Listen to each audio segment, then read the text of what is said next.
Hello guys, this is your friend and we are back with a new fanfic. Which is what if Naruto's hidden scars awakened a forbidden desire with Ino 18 Plus Part 1. And if you enjoy this fanfic then please press the like button and subscribe to my channel for more fanfic like this. And now let's start the fanfic. A baby laughs at the funny face being made by its father, sending drool flying everywhere as it waves its chubby hands in the air. A mischievous young woman steals a tip from a recently deserted table. A fly buzzes quietly on the door to the restaurant, seemingly oblivious to the waitress approaching from behind with a rolled-up magazine. Ordinary things that a person usually ignores, but Naruto was aware of all of them, mostly because he was trying to avoid staring at the green-eyed woman sitting across the table. Hard to believe it's been half a year, huh? Sakura asked, chopsticks held lightly in her right hand. She and Naruto were currently grabbing dinner at a swanky new restaurant near the Hokage's mansion, relaxing after a grueling day of training with the Godime. Since the deaths of Sasuke and the Akatsuki, Tsunade had the two of them practically glued to her shapely hips, using whatever extra time she had available to teach them. More often than not, it involved the both of them reading old, musky books and writing research papers on what they'd learned. Naruto smiled half-heartedly. He was used to this conversation. Since Sasuke died, right? Sakura nodded her head, a faraway look on her face. Do you think he really killed himself? The blonde frowned. He didn't want to sound cruel, but he was sick of thinking about their wayward former teammate. After the initial news of his suicide, Naruto had refused to believe it. Sasuke may have been a lot of things, traitorous, evil, crazy, possibly gay, but suicidal wasn't one of them. As time wore on, though, he'd begun to question his initial opinion. How much had he really known about Sasuke? Sure, he'd at one time considered the Uchiha one of his closest friends, but he'd only been around him for a little under a year, 3 months of which were spent completely ignoring the other. Besides, even when they had become actual friends, it wasn't like Sasuke had ever told him anything about his family, besides how much he wanted to kill Itachi, anyway. No, he really didn't want to talk about him anymore. That part of his life was over. More importantly, he had something to ask the woman idly picking at her fish. He took a deep breath and slowly exhaled through his nose, deciding to take the plunge and get it over with. Nay, Sakura, if you're not doing anything tomorrow, you wanna go ice skating with me? The pond at the park's frozen over. Naruto bit the inside of his lip, trying hard not to look too interested. He thought there was a good chance that she'd accept his offer, but as his perverted former sensei used to say, women are illogical and insane. Sakura looked surprised for a couple of seconds, but to his relief, she smiled and nodded. Sure. Oh, but we have to do it before 6. I have a date tomorrow night. The chopsticks in his hand clattered against the floor. His body suddenly went cold, and his ears burned with an intense fire. The plate in front of him began to blur in and out of focus, causing the recently eaten food to churn and rumble in his stomach. He felt sick. Naruto, you okay? I have to go to the bathroom, Naruto said, standing up suddenly. The only emotion he could feel was shock. The news had literally blindsided him. Although she was attractive, Sakura had always had an unapproachable air about her. In the academy, she was too shy and withdrawn for anyone to notice her. When she became a genin, she was a crazed Sasuke fangirl. As a Junin medic nin serving directly under the Hokage, she was just scary. Who the hell had enough balls to ask her out? No. A better question might be who was suicidal enough. He numbly pushed open the door to the bathroom. Luckily, it was empty. He could imagine what his face looked like at that moment. He walked up to the sink and stared into the mirror, confirming his assumption. He looked like shit. The blonde tiredly lowered his head. What did he expect? Did he really think that with Sasuke gone Sakura would suddenly look at him? He should have known better. Just when he'd begun to believe that she was developing feelings for him. Just when he thought he'd finally found someone who really understood him, and liked him for more than his social status or fighting ability. Logically, he knew that she didn't belong to him. He'd never been able to work up the courage to ask her out, and she'd never said that she wouldn't date anyone else. Somehow, though, he still felt betrayed. Naruto lifted his head to stare into the mirror again, remembering the words he'd been told by an Anbu officer when he was a child. Just grin and bear it. Things will be brighter tomorrow, kid. He didn't know who said them or why those simple words made him feel better, but they did. That's right, just grin and bear it. It's how he'd gotten through 17 years of his life, and it hadn't failed him yet. With that, he slowly began to piece together his mask. He cleared his throat and pasted on a smile, staring into the mirror to make sure it was correct. Since Sakura had been his friend for nearly 5 years now, his smile would have to be impeccable. Otherwise, she'd notice right away if something was bothering him. Satisfied that she wouldn't see through his grin, he took a deep, calming breath and headed back out to the dining room. He eased himself into his seat, doing his best not to look her directly in the eye. It was easy to put on a smile to hide his frown, but it was much harder to hide the look of anger and betrayal in his eyes. "Are you all right?" Sakura asked again, green eyes furrowed and concerned. Naruto bit back his shock. He was surprised that she was able to see the crack in his smile so easily. After a little thought, though, he realized that she may just be asking because he'd left too suddenly. It was okay. She hadn't actually noticed anything. "Yeah, just tired. I had a long day." The medic nin stared at him for a few seconds, trying to figure out exactly what was going on. He wouldn't look her directly in the eye, and his posture looked more slumped than usual. Giving up, Sakura leaned back and placed her chopsticks on the table. "Why didn't you say so? We can go home if you'd like." As if he'd been waiting for those words all night, Naruto quickly stood to his feet and reached for his wallet. "We probably should." He felt his voice waver. Not good. Wanting to get out of there as fast as he could, he tossed a few bills on the table and walked towards the door. "Naruto, wait up," Sakura called, digging through her purse for her wallet. Unfortunately, the blonde was already out of the restaurant, resisting the urge to run home. He didn't want to be around Sakura for another second. The feel of her hand on his shoulder almost made him vomit. "Hey, what's the rush?" He paused momentarily, debating whether or not to turn around. If he didn't turn around, she'd know for sure that something was up, but if he did turn around, he might not be able to keep his smile from crumbling.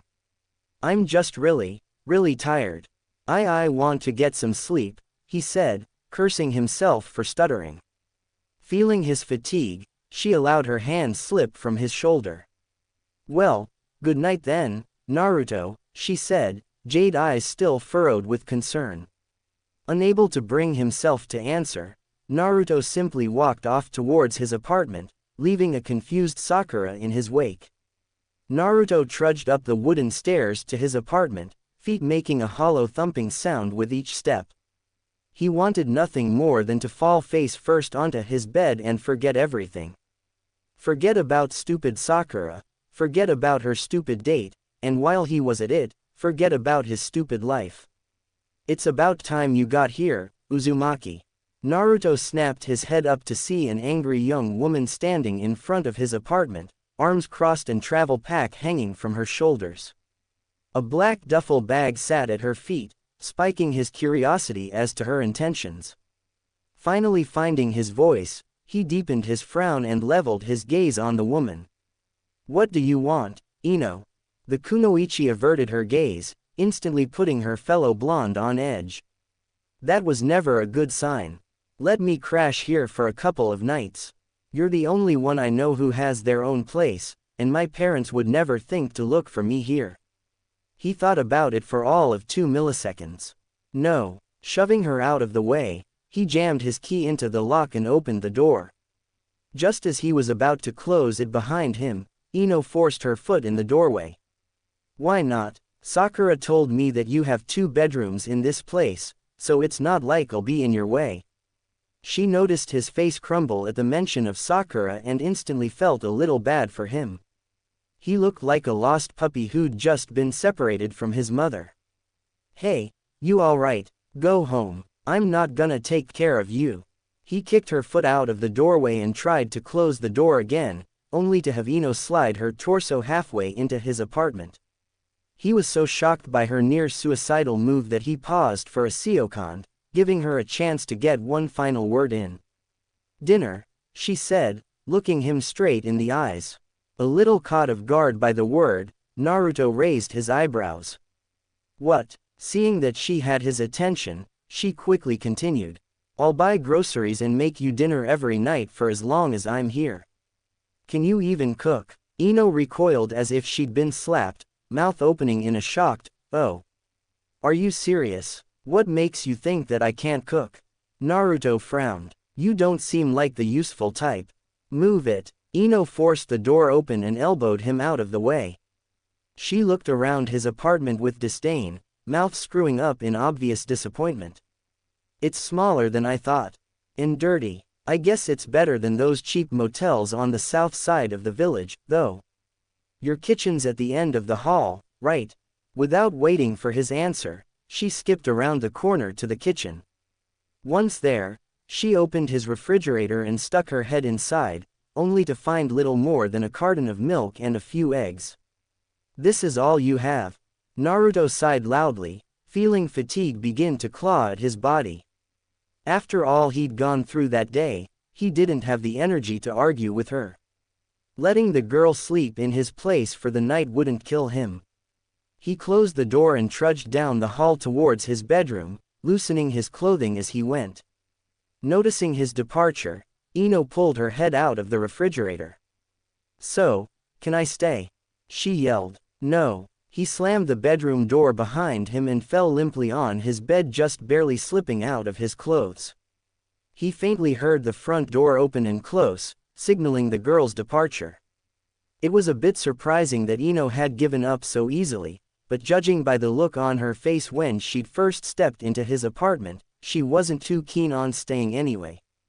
He felt a little bad for not letting her stay since she had nowhere else to go, but hell, she was a shinobi.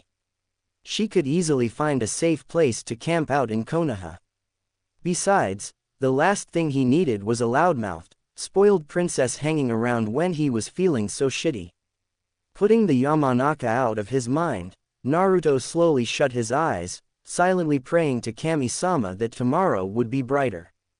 Naruto woke with a start, body tense and wet with perspiration. His heart beat at 1,000 miles per second, threatening to pop out of his chest. A nightmare. He wasn't a stranger to waking up this way, not by a long shot. His childhood was filled with these kinds of mornings, and though they'd lessened over time, they had never completely gone away. Unlike usual, though, he could barely remember what had happened in his dream. The only two things that had managed to stick with him were a scream and a pair of blood-red eyes, both of which left him feeling more than a little sick to his stomach. He took a few more minutes to catch his breath before slowly rolling out of bed to start his day. He didn't really have anything to do. His initial plan had been to go ice skating with Sakura since it was his day off, but there was no way he could face her after what had happened the night before. Not without breaking down in front of her. Naruto slipped on a pair of loose brown shorts and a white t-shirt. He hadn't showered last night, but it didn't matter.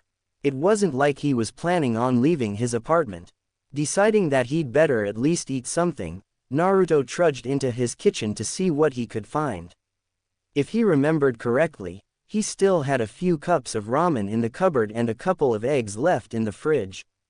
To his surprise, there was already someone standing in his kitchen. It took a few seconds, but he was eventually able to remember that Ino had asked to stay at his place for the night. Even though he thought he'd refused her, the woman apparently didn't know how to listen. He watched as Ino worked over his stove, seemingly unaware of his presence. She wore a loose white tank top over her torso and a pair of baggy gray sweatpants adorned her legs. Her long blonde hair was pulled back in her usual ponytail, but unlike her usual hairstyle, the long bang that usually hung in front of her right eye seemed to also be pulled back away from her face. "What do you think you're doing?" Naruto asked, eyes groggy and red as he stared at her. She glanced over her shoulder and glared at him as if it was obvious. "Making breakfast. I went out and bought some groceries. I figured that since I couldn't make you dinner last night, I should make it up by cooking breakfast. Sit down." He frowned in her direction, unsure of how to take her explanation. Her tone had been harsh and demeaning and she wasn't supposed to be here, but she was cooking him breakfast. Since it didn't smell too bad and he really wasn't in the mood for ramen at the moment, a rarity that he chalked up to his current emotional state, he decided to plop down in one of the 2 chairs sitting in the kitchen. He could kick her out after he finished eating. Ino set the table, placing a variety of dishes he'd only ever had in restaurants in front of him. She poured them both a cup of tea before seating herself in the chair opposite him, clasping her hands together and bowing her head. "Itadakimasu." Picking up his chopsticks, Naruto dipped his utensils into his rice bowl and brought them up to his face, discreetly checking the food to make sure everything was in order. He didn't believe she'd actually poison him, but it was more of a habit than anything. He'd learned his lesson after a certain incident involving a certain perverted hermit and a certain hooker at a certain brothel in a certain Earth country town. Yeah, that hadn't been very fun. Deciding that the food was safe, he shoveled some rice and vegetables into his mouth. Surprisingly enough, it didn't taste half bad. He packed in another mouthful, finding that it was getting better and better with each bite. Still, although the food was good, he couldn't let Ino stay with him just because she could cook a little. Placing his chopsticks on the table, he leveled his gaze on the kunoichi. "Why'd you run away from home? Right to the point, aren't you?" She joked, smirking at him. When his face remained unamused, she sighed and answered his question. "Well, you know how my dad works in terror and interrogation." Naruto didn't say anything, so she continued. "I asked him to help me get in, and he said that as long as I was under his roof he wouldn't allow me to apply. Apparently, it's too rough for a young woman of my constitution. Can you believe that shit? It's a total double standard." Naruto spared her a deadpan stare. That's it. When someone tells you that you can't do something, don't you get upset? I mean, where does he get off saying that it's too tough for me?" Her eyes were angry and wide, and her mouth was twisted into a vicious scowl. "He works in torture and interrogation and he's your father. I think he'd know." Ino shot him a glare. "Shut up." They ate in silence for a few minutes, neither of them all that interested in speaking with the other. Every now and then the kunoichi would glance up at Naruto, curiously studying him in an attempt to figure out why the village's loudest shinobi was so quiet. Unable to take it anymore, she slammed her chopsticks down on the table. "What's with you? You're not acting like Mr. Sunshine and Rainbows today." He gave her a tired, sarcastic smile before going back to his food.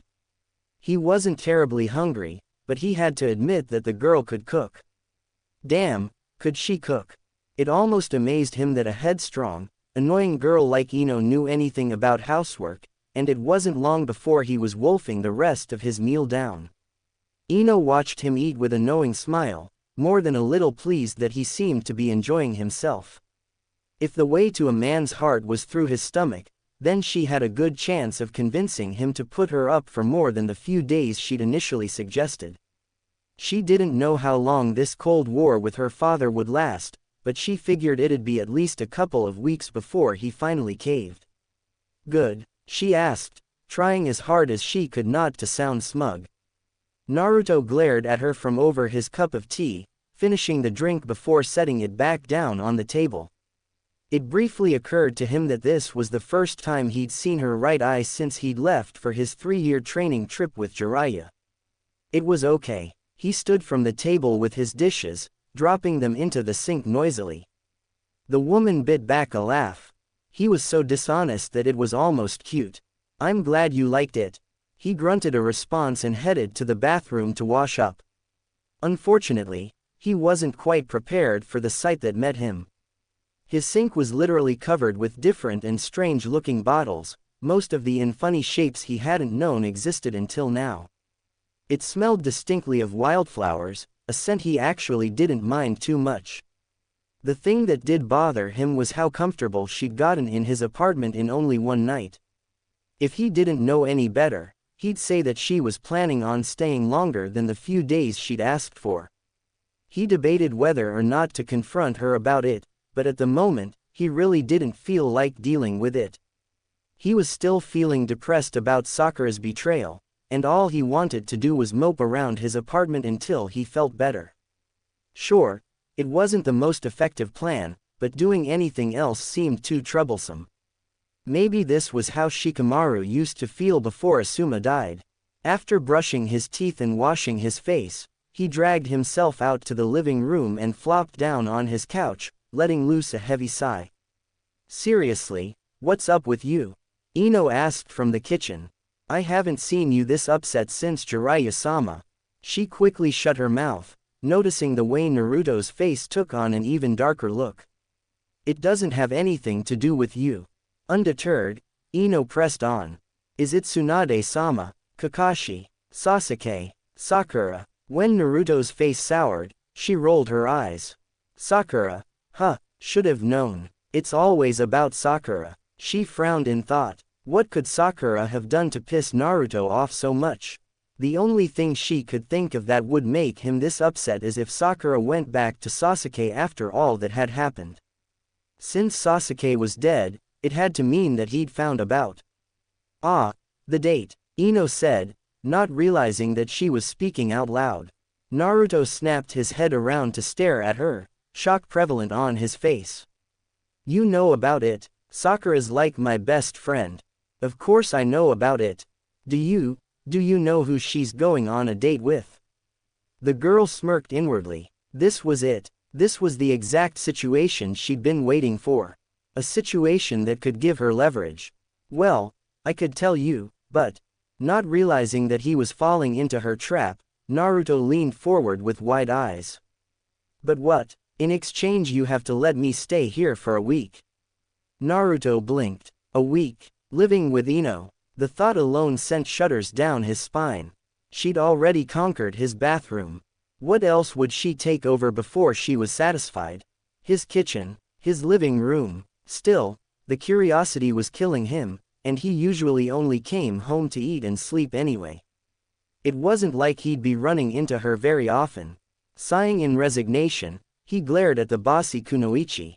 "Do I still get dinner?" If he was gonna admit defeat, he wouldn't let her feel the satisfaction of completely getting one over on him. The woman smirked and nodded, smelling victory.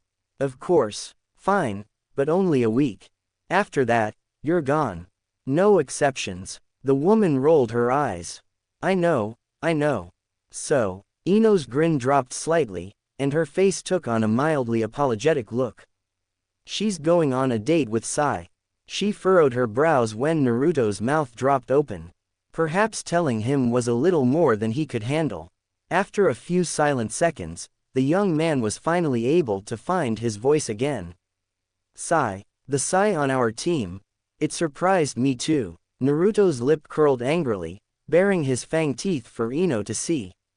"That backstabbing. So, what are you gonna do?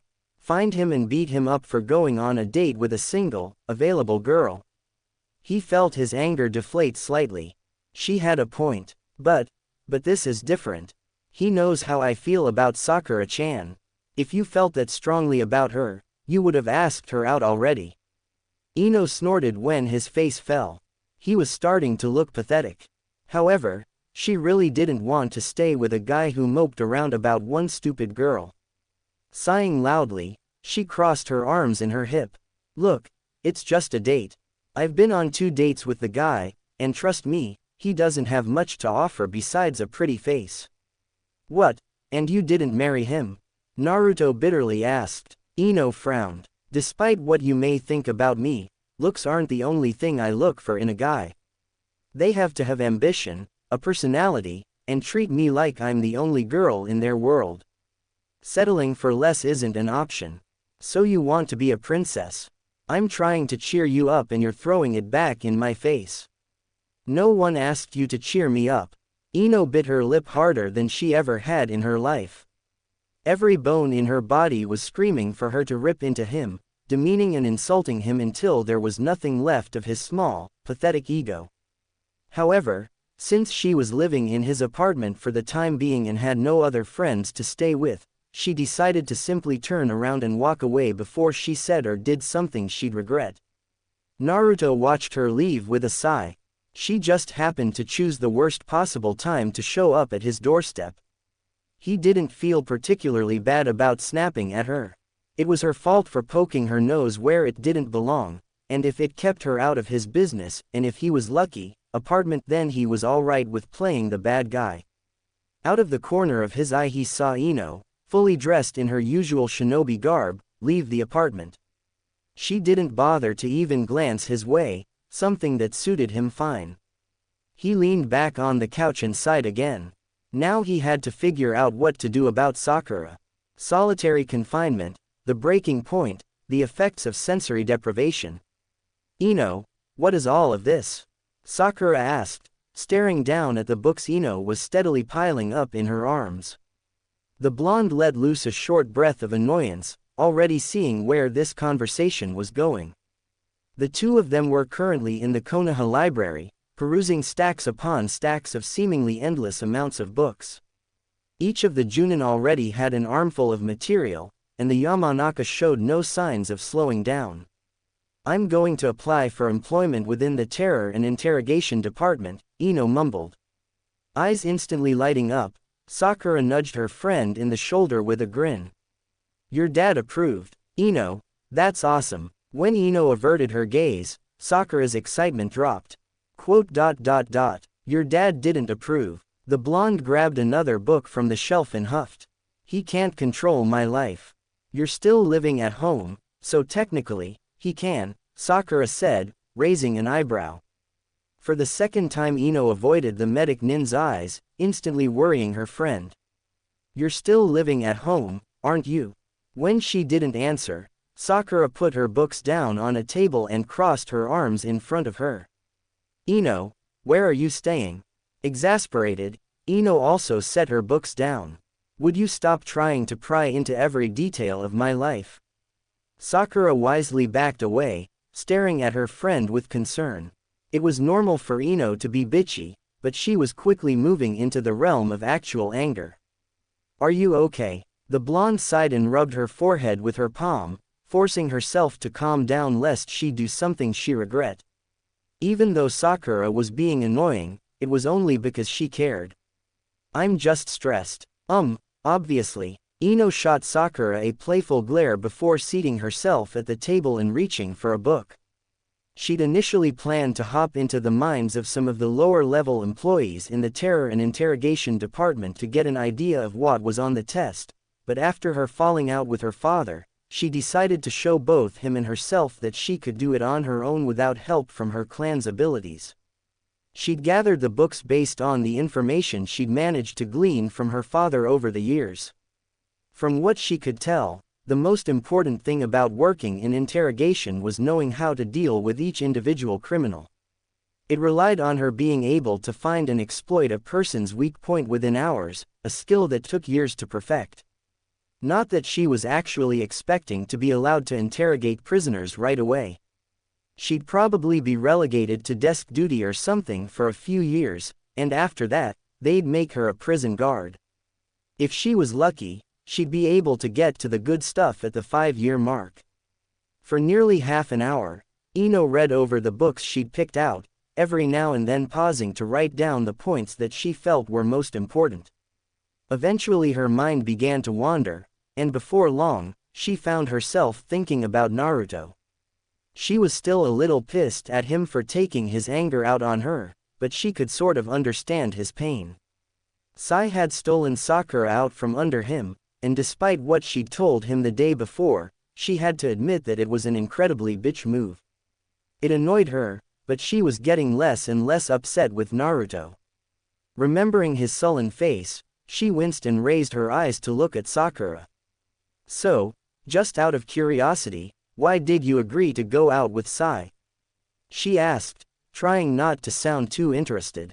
Without even looking up from her own book, Sakura shrugged. Because he asked me. Did you change your mind about me dating him?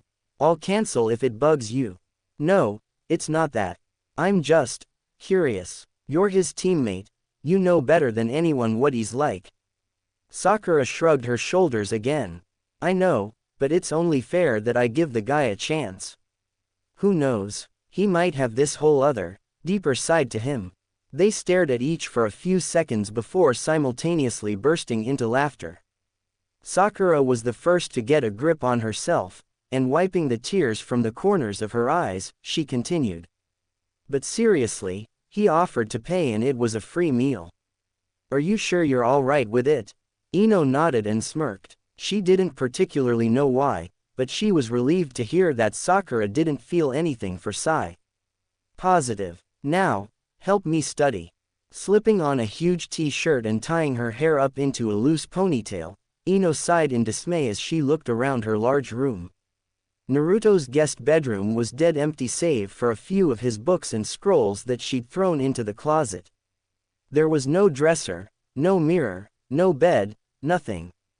The idiot didn't even have an extra futon, giving her a clear picture of how often guests stayed over at his apartment. Luckily, she'd had the foresight to pack her sleeping bag just in case she wasn't able to find a place to sleep for the night and had to camp outside somewhere. She glanced over at her travel pack resting snugly against the wall. Thanks to the effective packing techniques they'd learned in the academy, she had enough clothing to last her for around 2 weeks, barring any unforeseen circumstances, anyway. She had yet to find a laundromat in the area, but it wasn't like she'd been looking all that hard. If things between she and Naruto ever improved, she could always ask him where he did his laundry. Sighing loudly, she pushed herself to her feet and stretched her arms toward the ceiling. She was tired from studying all day, but she still had to hold up her end of the deal by cooking dinner. Naruto didn't seem particularly picky about what he ate, so she could throw something together and he'd probably be satisfied with it. Ino shuffled out of her room towards the kitchen, dark gray sweatpants dragging the ground. She glanced towards the couch to see that Naruto hadn't moved an inch since she'd gotten home from the library. Hell, as far as she knew, he hadn't even moved since she'd left that morning. She rolled her eyes and opened the refrigerator, sighing again as she put together a meal in her mind. Since she'd bought fish on sale the day before and it was due to expire the next, she decided to cook it first. She also grabbed an armful of vegetables and chopped them up to make a simple side dish, sautéing them in one of his seemingly barely used frying pans. As she cooked, her eyes occasionally strayed to her fellow blonde staring blankly at the wall. She couldn't really understand what he was so bummed about.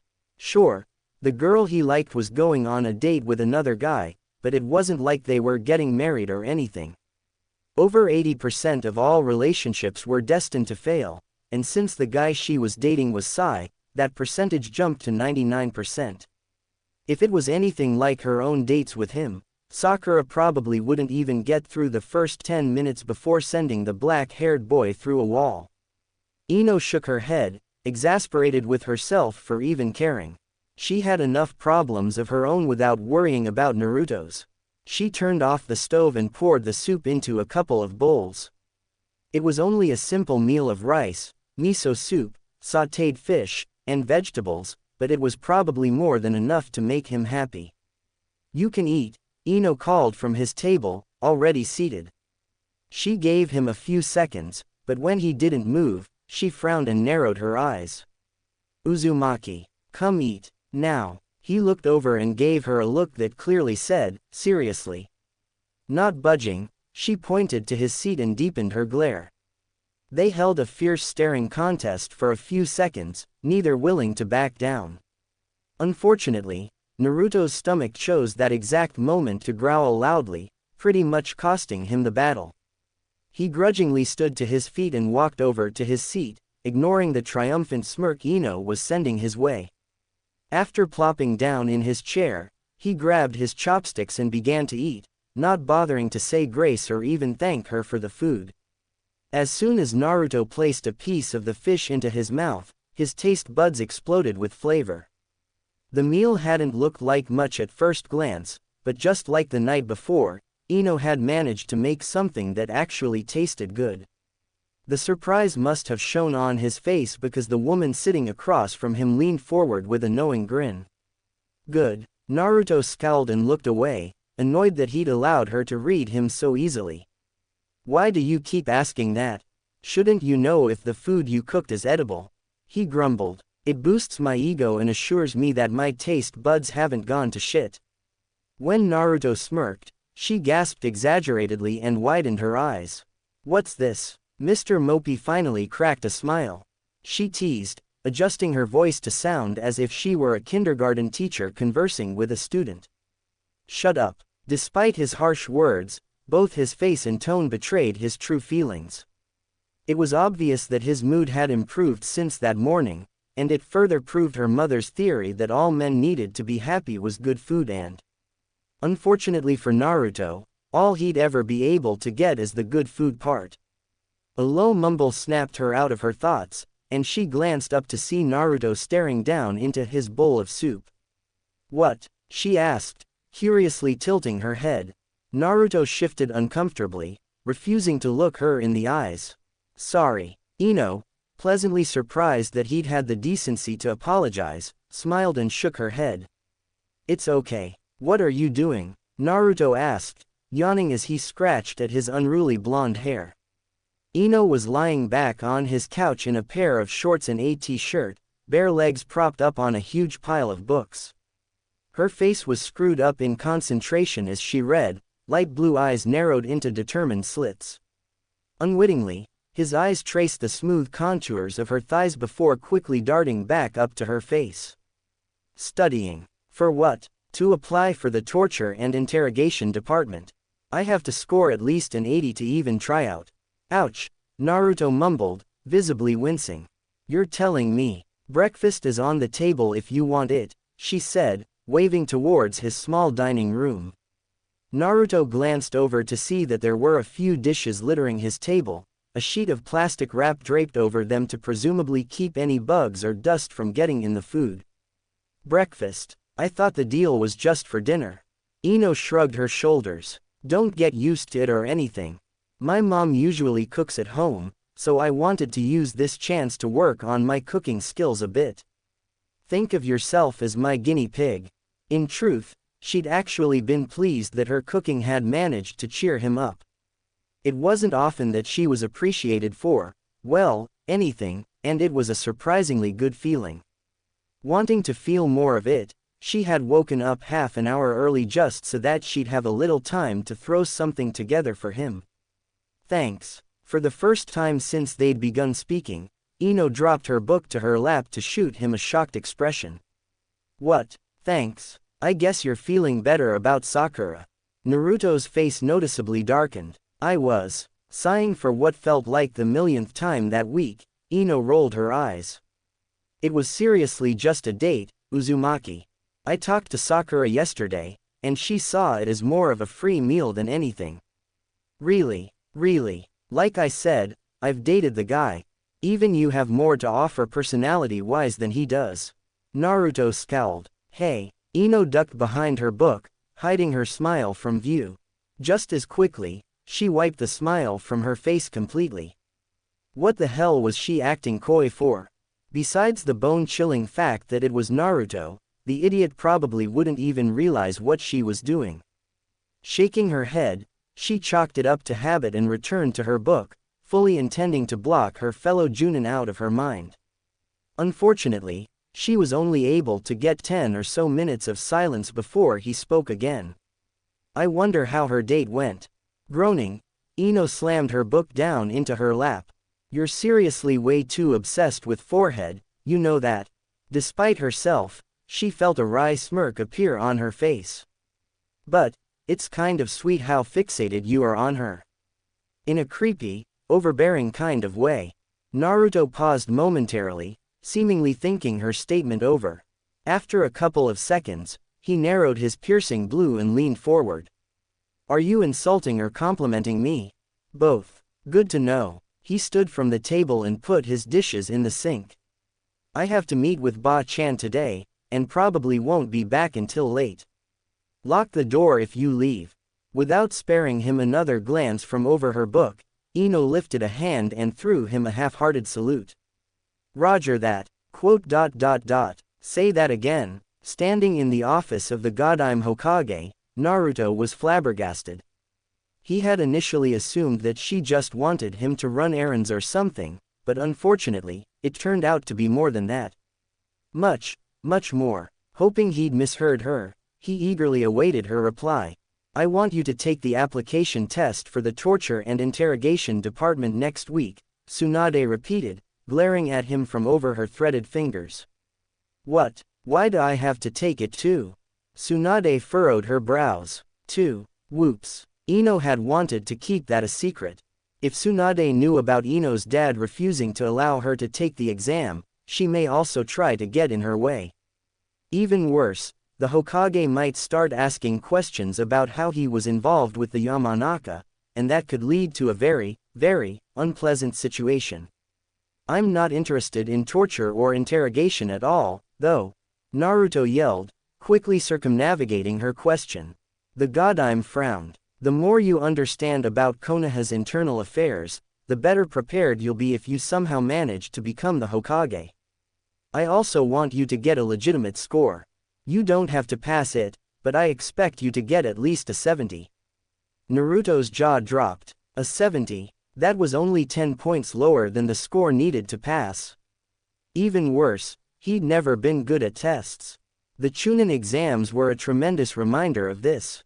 She handed him a flat manila envelope, glaring straight into his eyes as she did so. Got it. Frowning, the Chunin scrunched up his face and nodded, snatching the envelope out of her hand. It wasn't like he really had a choice in the matter.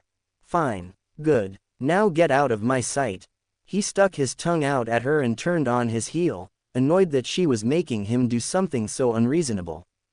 He could kind of understand her point of view, but at the same time, he really didn't want to spend the next week poring over dozens of books. He'd much rather be out on an A-ranked mission or training. Just as he was exiting the office, a bright pink blob entered his peripheral vision. Groaning inwardly, he recognized the blob as Sakura. Naruto. Hey, she said, popping up in front of him. Her bright green eyes sparkled as she looked up at him, making the blonde's heart jump painfully in his chest. I haven't seen you around lately.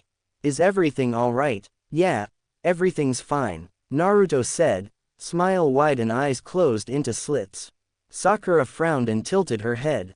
There was obviously something up with him, but if he wasn't going to spill, there was no point in prodding him any further. When he wanted to, Naruto could be a cast iron safe. Well, alright then. Wanna grab lunch? Normally, he'd have jumped all over her offer. Normally, there was nothing that would stop him from joining her for a meal. However, things were hardly normal between them. Avoiding her gaze, he declined. I had a big breakfast. Which was the truth. Ino hadn't held back at all, and since she'd gone through the trouble to make it for him, he felt obligated to finish everything. Sakura lifted an eyebrow. What? 10 bowls of ramen? Naruto, that stuff is loaded in sodium. It'll kill you if you keep eating it like that. She reached out towards his face, but to her surprise, Naruto edged out of her reach. I'd better start studying if I want to get a 70 on that test, he mumbled, turning in the direction of the Konoha library. Are you avoiding me? Sakura asked, staring at his back as he began to walk away. Just because I have a life of my own doesn't mean that I'm avoiding you. The kunoichi's eyes widened in surprise. Naruto had never taken such a cold tone with her before. Now she was sure of it. There was definitely something wrong with him, and it was only a matter of time before she found out what it was. Naruto opened the door to his apartment, both mentally and physically tired from the hours he'd spent combing the library for the books on the list Tsunade had given him. Half of them had already been checked out the day before, and after a little thought, he realized that it was probably Ino who had grabbed most of them. Hearing him come in, Ino popped her head out from the kitchen. Uzumaki, dinners, holy crap. She stared in surprise at the huge stack of books in his arms, not expecting Naruto of all people to be interested in studying. What are all those for? Naruto snorted and frowned. Yeah, you know that test you're taking. Ba-chan's making me take it too. No way. Do you have any idea how tough it is? Ino asked, visibly shocked by his admission. No, but thanks for helping to build my confidence. I feel so much better about it now. On the bright side, I now have all the books that I need. She said, digging through his stack. Can you believe there's a 10-book checkout limit? He glanced at the books littering his coffee table and raised his eyebrows. But you have, like, 20. Sakura checked out some books for me under her name. This is seriously great, though.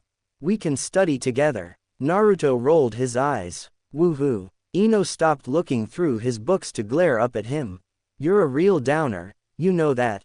You're the one who's excited about studying. At least I'm trying to achieve my dream. And I'm not. Well, I'm not crying about having to study for things I'll have to know anyway. You were just crying about it this morning. Was not. Were to. Was not. Were to. Was not. Not. Were to. Was not. Not, times 1,000. Were to. Times 1,000,000. Were not. Times infinity. Were to. Times triple infinity plus 1. Was. Ino paused and blinked. What am I? 6. Look at what you're making me do. You started it. Did not. Did to. Did not. Did to. Did not. Did. Ino stamped her foot, annoyed that she'd gotten drawn in by him again. Damn it, Uzumaki, would you stop being so immature? Despite her words, though, she had to admit that it was sort of fun arguing about nothing for once. The food's getting cold. Naruto grumbled and set his books down on the coffee table along with Ino's. He then sat down at the table, picking up his chopsticks and digging into his dinner. As soon as he took the first bite, he put down his chopsticks and stared down at his bowl. What is this? He asked, eyes wide and face incredulous. The question had apparently come off the wrong way as Ino frowned and glared at him. If you don't like it, don't eat it. But I like it. I wanna know what it is. Ino sat back a little, presumably in surprise. Oh, it's called katsudon. It has pork, egg, rice, and a bunch of different spices you don't have in your kitchen. Seriously, how the hell have you survived until now without even salt? And how have you never had of katsudon? Naruto shrugged and shoved another mouthful of food down his throat, brushing off her question. This is really good. She watched him eat in fascination. To her, it tasted average at best. She'd never considered her cooking skills to be anything amazing, but the way he was wolfing it down made her feel incredibly good. She actually kind of liked cooking when it was so greatly appreciated. Raising his eyes to stare at her, Naruto frowned. Aren't you gonna eat? Huh? Oh, yeah, she stuttered, a bit embarrassed that she'd been caught. She picked up her utensils and began to eat, trying as hard as she could not to watch Naruto. You know, you're not as bad as I thought you were, Naruto said after a few minutes of silence. Ino lowered her chopsticks and tilted her head in curiosity. Bad, like, I don't know, bitchy. Loud, annoying, self-centered, had a few. I get the point. Thanks for having such a low opinion of me, she grumbled, face showing her displeasure. Hey, I'm just going by what I saw at the academy. After we were split into teams, we didn't really see each other anymore, and when we did, it was either with the rest of the Konoha 12 or for only a few minutes here and there. It's not like we've ever really had a conversation until now. Looking back, she realized that Naruto was right. She'd always considered him as sort of a friend, but how good of a friend was she if she didn't even talk to him? In fact, everything she knew about the teen was learned from Sakura, and that wasn't exactly the most legitimate of sources. It's not too late to get to know each other. She put down her chopsticks and extended her hand across the table. Hi, I'm Yamanaka Ino. Naruto stared at her hand for a few seconds, seemingly confused by the sudden gesture. Eventually his face broke out into a wide grin, and he tightly gripped her hand in his. Uzumaki Naruto. Pen poised readily over her notebook, Ino quickly scanned the lines of a particularly thick book, looking for the things on the list sitting on the coffee table in front of her. Thanks to the god, I'm giving Naruto a cheat sheet containing most of the things that would be on the test. Her study time had literally been cut in half. Her eyes quickly shot from her book to the blonde studying on the other end of the couch. The night before, she and Naruto had had a surprisingly long conversation about, well, everything.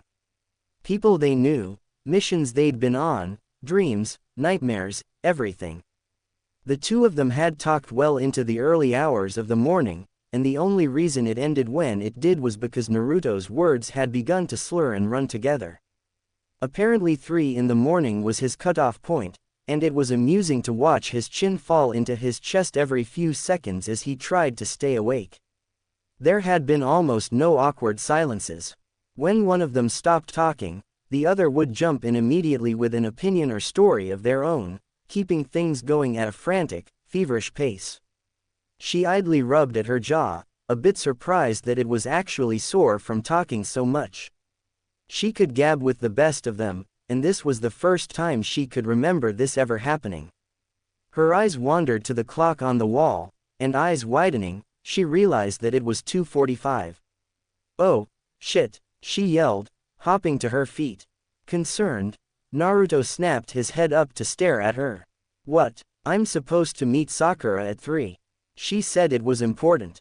Naruto frowned and threw his book on the coffee table, visibly pouting at the fact that she was leaving. Noticing this, the kunoichi raised her eyebrows. You can keep studying, Ino said, tidying up her area. It's no fun studying by myself, he grumbled, poking out his lower lip. I won't be back for a few hours. What are you going to do with yourself until then? He shrugged his shoulders and leaned back on the couch, eliciting an exasperated sigh from his temporary roommate. Oh, quit moping. I'll be back in time to make you dinner. Okay. When Naruto didn't respond, she rolled her eyes and walked into her room to change. Just when she was starting to see him a new light, he reverted back into the same, immature Naruto she'd always known. After cleaning up and getting dressed, Ino hurried to the door and opened it, glancing over her shoulder to look at him. Later, she said, waving her hand in his direction.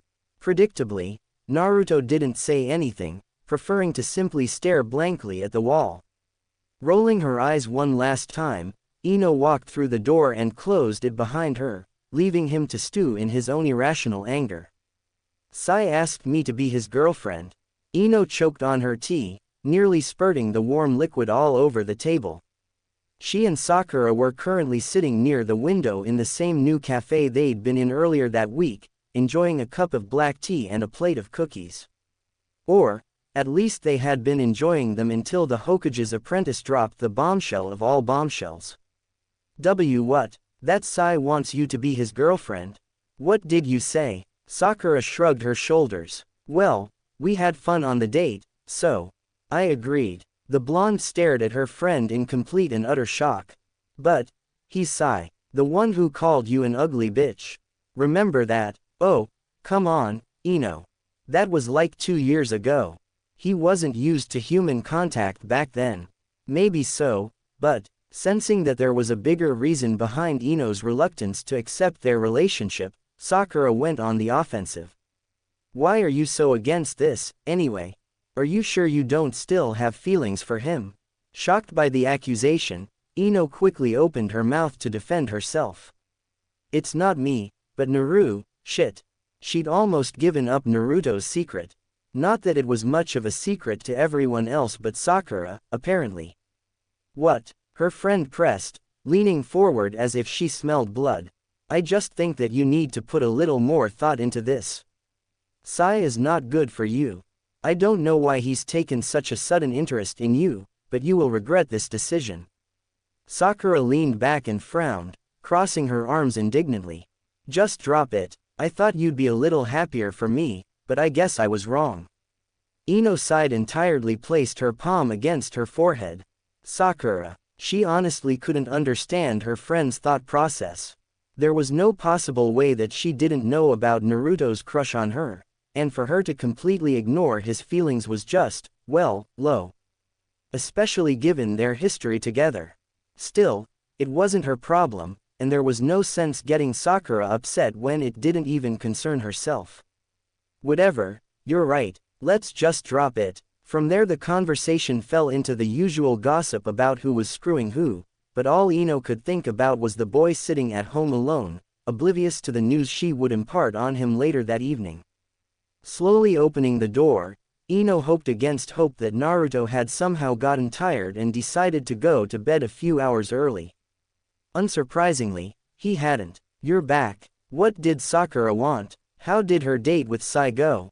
Did you ask? Naruto asked, hopping around her like a puppy greeting its master. Ino winced. Watching him wag his tail made her even more reluctant to tell him, and knowing his personality, she smiled and headed for the kitchen first. She figured the news would be easier to swallow on a full stomach. I'll tell you about it after dinner. Frowning, Naruto followed. Why can't you tell me now? Ino didn't answer, so he sped up until he was walking side by side with her. Nay, Ino, what did she say?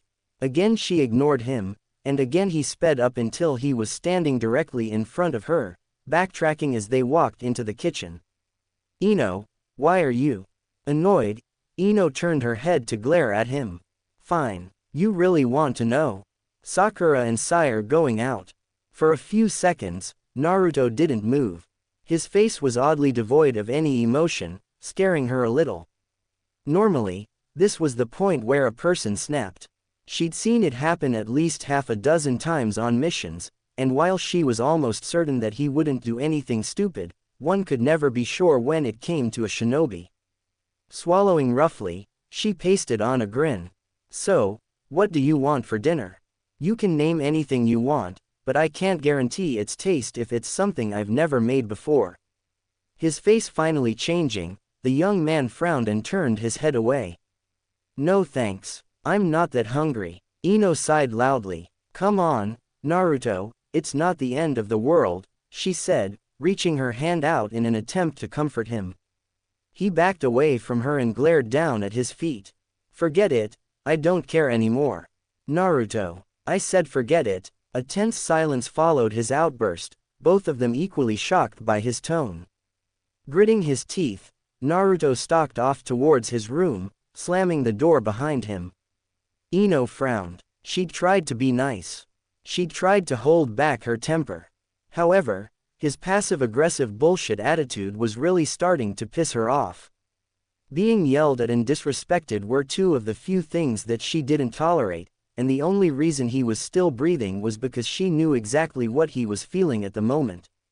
It annoyed her, but in a sick, twisted sort of way, she was happy to see that he could feel something other than happiness. Naruto had always come off as an incorrigibly chipper guy, a person who didn't have any worries and wasted time chasing after impossible dreams. He actually seemed like a human now. Unable to believe what she was about to do, she walked into the kitchen and began to look through the cupboards for some flour. Since she liked to eat her favorite foods whenever she was feeling down, ice cream, fried beef, cake, deep-fried pickles, she figured Naruto would be the same.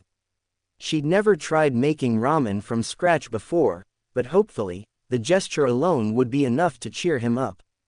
At the very least, she could try to take advantage of his current mental state to suit her own selfish needs. She spent the next hour measuring, cutting, chopping, and cooking the dish, actually putting some effort into making him some ramen. When she finished, she smiled and placed the steaming bowl on a tray before walking towards Naruto's bedroom. Rather than knock first, she simply twisted the doorknob, unsurprised to find it unlocked. The effect of slamming a door was significantly lessened if a person paused long enough to lock it behind them, after all. Ino used her shoulder to push the door open all the way, flooding the dark room with light. Giving her eyes a few seconds to adjust, she was eventually able to pick out Naruto's shadowed form on the bed. She sat down next to his head and put the tray down beside her. "Eat something. I made you ramen," she said, hoping the mention of his favorite food would be enough to get his attention. The young man murmured something that sounded suspiciously like, "Get out," and rolled over, turning his body away from her. Unperturbed, Ino grabbed his shoulders and rolled him back over until he was facing her again. "I'm not leaving until you talk to me." Their eyes met in a fierce staring battle, both too stubborn to be the first one to back down. Realizing that the kunoichi wasn't going to leave until he spoke, Naruto sighed and averted his gaze. "Why sigh?" he mumbled after a few seconds, deciding to get what was bothering him off of his chest. Pleased by her small victory, she decided to share a little bit of her knowledge with him. "I'm going to tell you something that very few guys know, and even fewer women are willing to admit. Women are illogical." Naruto almost laughed. It was the exact same thing Jiraiya had been telling him for years. "No shit." Annoyed by his interruption, she shot him a scowl. "Just listen to me for a second. Sometimes, even we don't understand the things we do or why we feel the way we feel. But isn't that true for men, too? Why do you like Sakura? Why don't you like Hinata instead? Or Tenten? Or even me? What's so special about her?" When he turned his head away to stare up at the ceiling, she knew she was getting through to him. Before he could come up with something else to say, she quickly continued. "There's nothing you can do to make her look your way. All you can do is become the best man that you can be, and do it for yourself.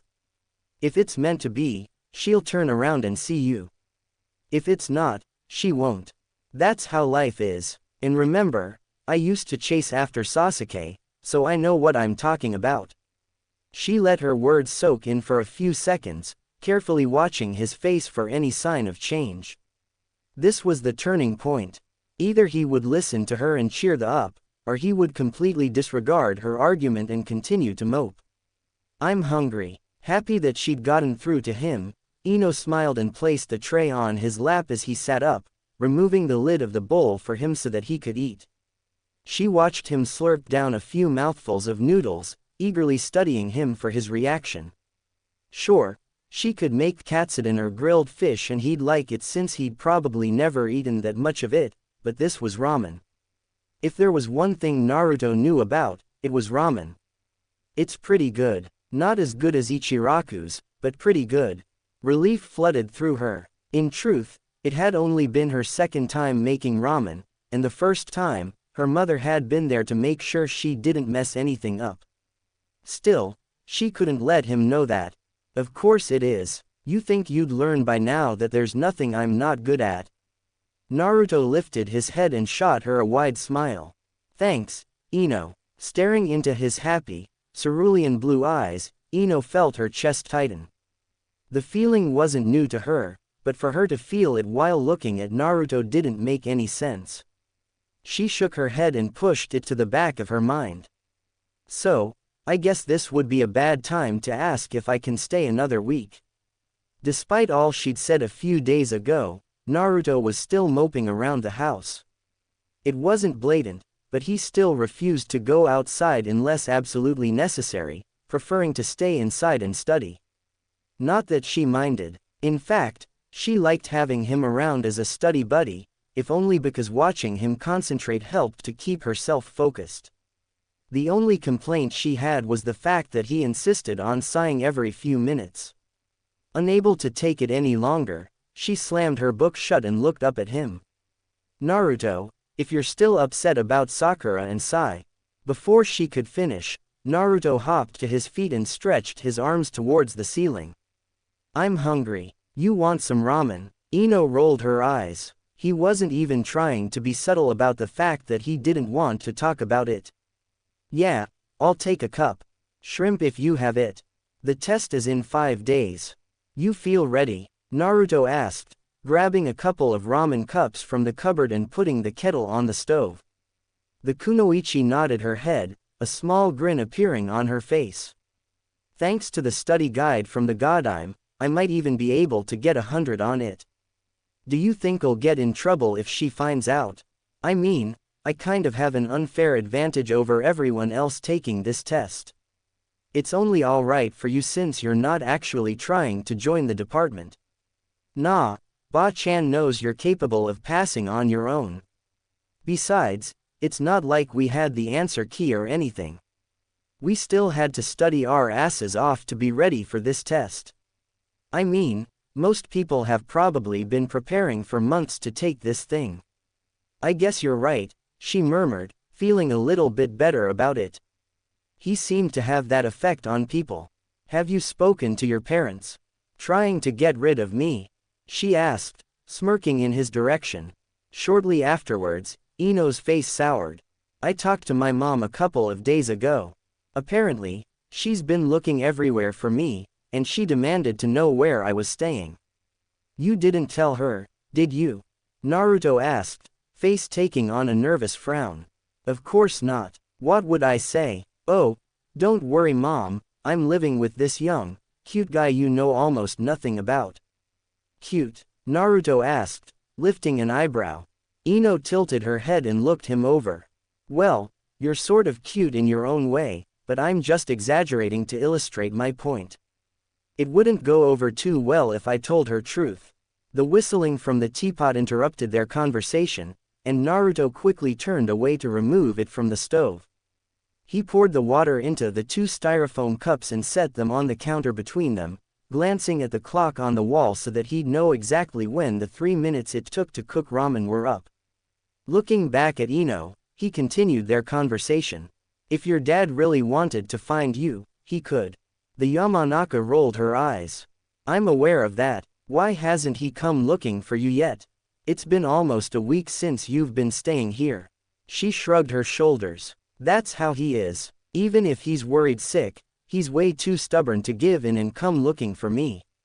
Which works out in both of our favors, because he'd probably hop into your mind and make you jump off of the Hokage monument if he found out we were living together. Naruto noticeably blanched. Why am I putting you up again? Because you like to watch me prance around your house in short shorts and a tank top. Ino teased. Wait, you knew. Ino paused, unsure of whether or not he was joking. His face looked completely serious, further piquing her curiosity. Unable to take it anymore, she ignored her common sense and asked. Really? An awkward silence settled over the both of them. Had she simply laughed his question off, things would have continued as usual. They'd both have continued on joking and eating, neither one of them dwelling on his words. As it was, Naruto's face took on a surprised look, and his mouth opened and closed a few times as he fought to think up something to say. There was no real way to answer her question. While he didn't actively stare at her, he could admit that his eyes had run over her legs, chest, and butt a few times. After all, he was a man. His heart may not have been particularly interested in Ino, but his body was. Still, he couldn't tell her that. Grabbing and swallowing his ramen in a few long gulps, he tossed the empty cup into the trash can and walked off towards his room as casually as he could manage. I'm gonna go take a nap. Ino watched him leave with a frown. What was that? Had he really been checking her out without her noticing? She'd never caught him staring, but then again, she hadn't been trying to catch him. If that made sense. The worst part was that she really had no choice but to keep wearing the shorts. She'd only brought one pair of sweatpants with her, and she couldn't exactly wear those every single day. Besides the fact that Naruto would undoubtedly notice, it was also just plain gross. She could go home to grab more clothing, but she wasn't that confident in her ability to sneak into her room unnoticed by her mother and father. Ino sighed and took a bite from her ramen, leaning back against the couch. What was the big deal? She was used to guys checking her out. Hell, she liked it when they checked her out, and found it strange if their eyes didn't linger on her legs or for that extra second or two. Besides giving her a small confidence boost, it also assured her that she was still the hottest shit in the village. Shaking her head, she attempted to smile. She was being stupid. This was Naruto. Knowing him, This whole thing was a big, elaborate joke just to make her uncomfortable. Pranks were what he was known for, after all. Besides, he only had eyes for Sakura if his behavior every time she was brought up was any indication. This would all blow over within a couple of hours tops. "Dinner's ready," she called, trying to put all of the afternoon's awkwardness behind her. Remembering that he was supposed to be taking a nap, she hung her apron over the handle of the oven and walked over to his room door, knocking on the thin piece of wood with the back of her knuckles. "Naruto, dinner's on." She heard a slight shuffling behind the door before it opened to reveal a groggy and slightly red-eyed Naruto. With him standing so closely in front of her, she for the first time realized how much bigger he was than her. She actually had to tilt her head back to look him in the eyes. "Thanks," he yawned, running his hand through his sleep-ruffled locks. Ino stared at him for a few seconds before abruptly turning around and heading towards the table. It was no use. The awkwardness was still there and seemed to be growing with each passing second. Although she'd tried to forget about it, she still couldn't help but wonder if he was staring at her as she walked in front of him. She seated herself at the table and grabbed her chopsticks, waiting for Naruto to sit down before she put her hands together and bowed her head. "Itadakimasu." Naruto tiredly mimicked her actions, exaggeratedly bowing his head until his forehead almost touched the table. They both began to eat at the same time, quietly chewing their meal. She'd been too tired to make anything complicated, so she'd thrown together a simple stew made of leftovers and rice. After a few awkward minutes, Ino glanced up from her food to look at him. "Hey, about this afternoon." As if he'd suddenly been given a shot of caffeine, Naruto straightened his back and grinned excitedly at her. "This is awesome. What's it called?" "Naruto. I am not Sakura. You can't dangle a compliment over my head and expect me to lose my train of thought." The slight widening of his eyes amused her. Apparently, he hadn't expected her to call him on his bullshit. Leveling her gaze on him, she put down her chopsticks to show him that she wanted his full attention. "About this afternoon." Continuing to eat, Naruto shrugged his shoulders. "It was a joke. I didn't think you'd take it seriously." A relieved sigh slipped past her lips. Either he was better at lying than she thought, or he was telling the truth. Since she really didn't want to picture him staring at her, she decided to believe him. "That's all I wanted to know. It's just that, it'd be awkward if you actually did have the hots for me since we're living together and all." Naruto frowned, obviously displeased with something she'd said. "I can admit that you're pretty, but that doesn't mean I'm attracted to you or anything. Not every guy drools after the first pair of legs that walks by." A bit taken aback by his sudden scathing remark, Ino's eyes hardened in anger. "Are you saying that's all I am? Take it how you want."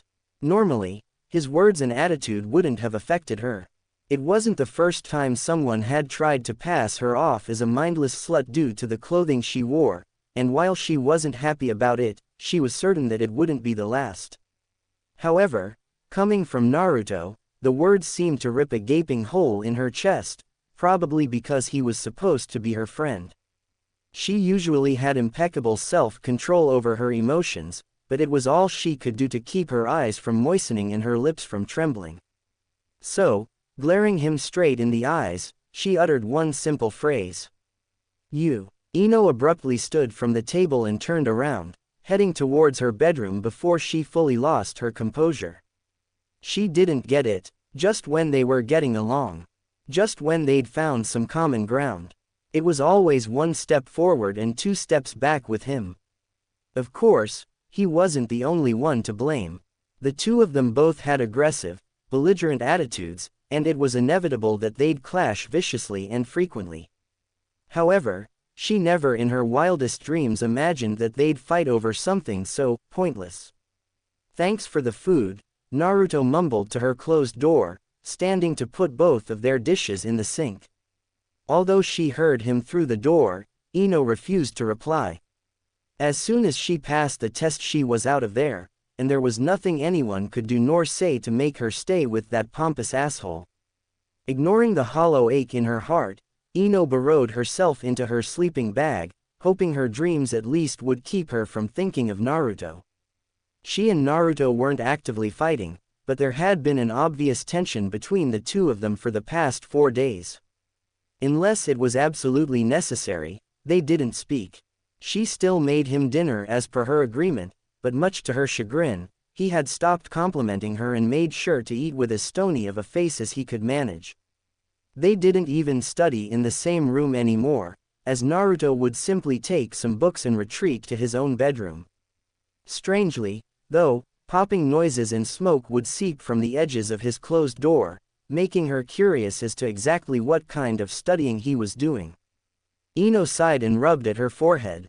The test was only a day away, and here she was thinking about a stupid argument that had started because of a stupid misunderstanding. However, there was no way she was going to cave first. No way in hell. Shaking her head, she tried her best to focus on the words in front of her. The test came first. After she passed and proved to her father that she was more than capable, she could go home and never have to see Naruto's immature face ever again. The sound of the kitchen faucet distracted her, and she tilted her head back to see the boy she'd been thinking about filling a large glass with water.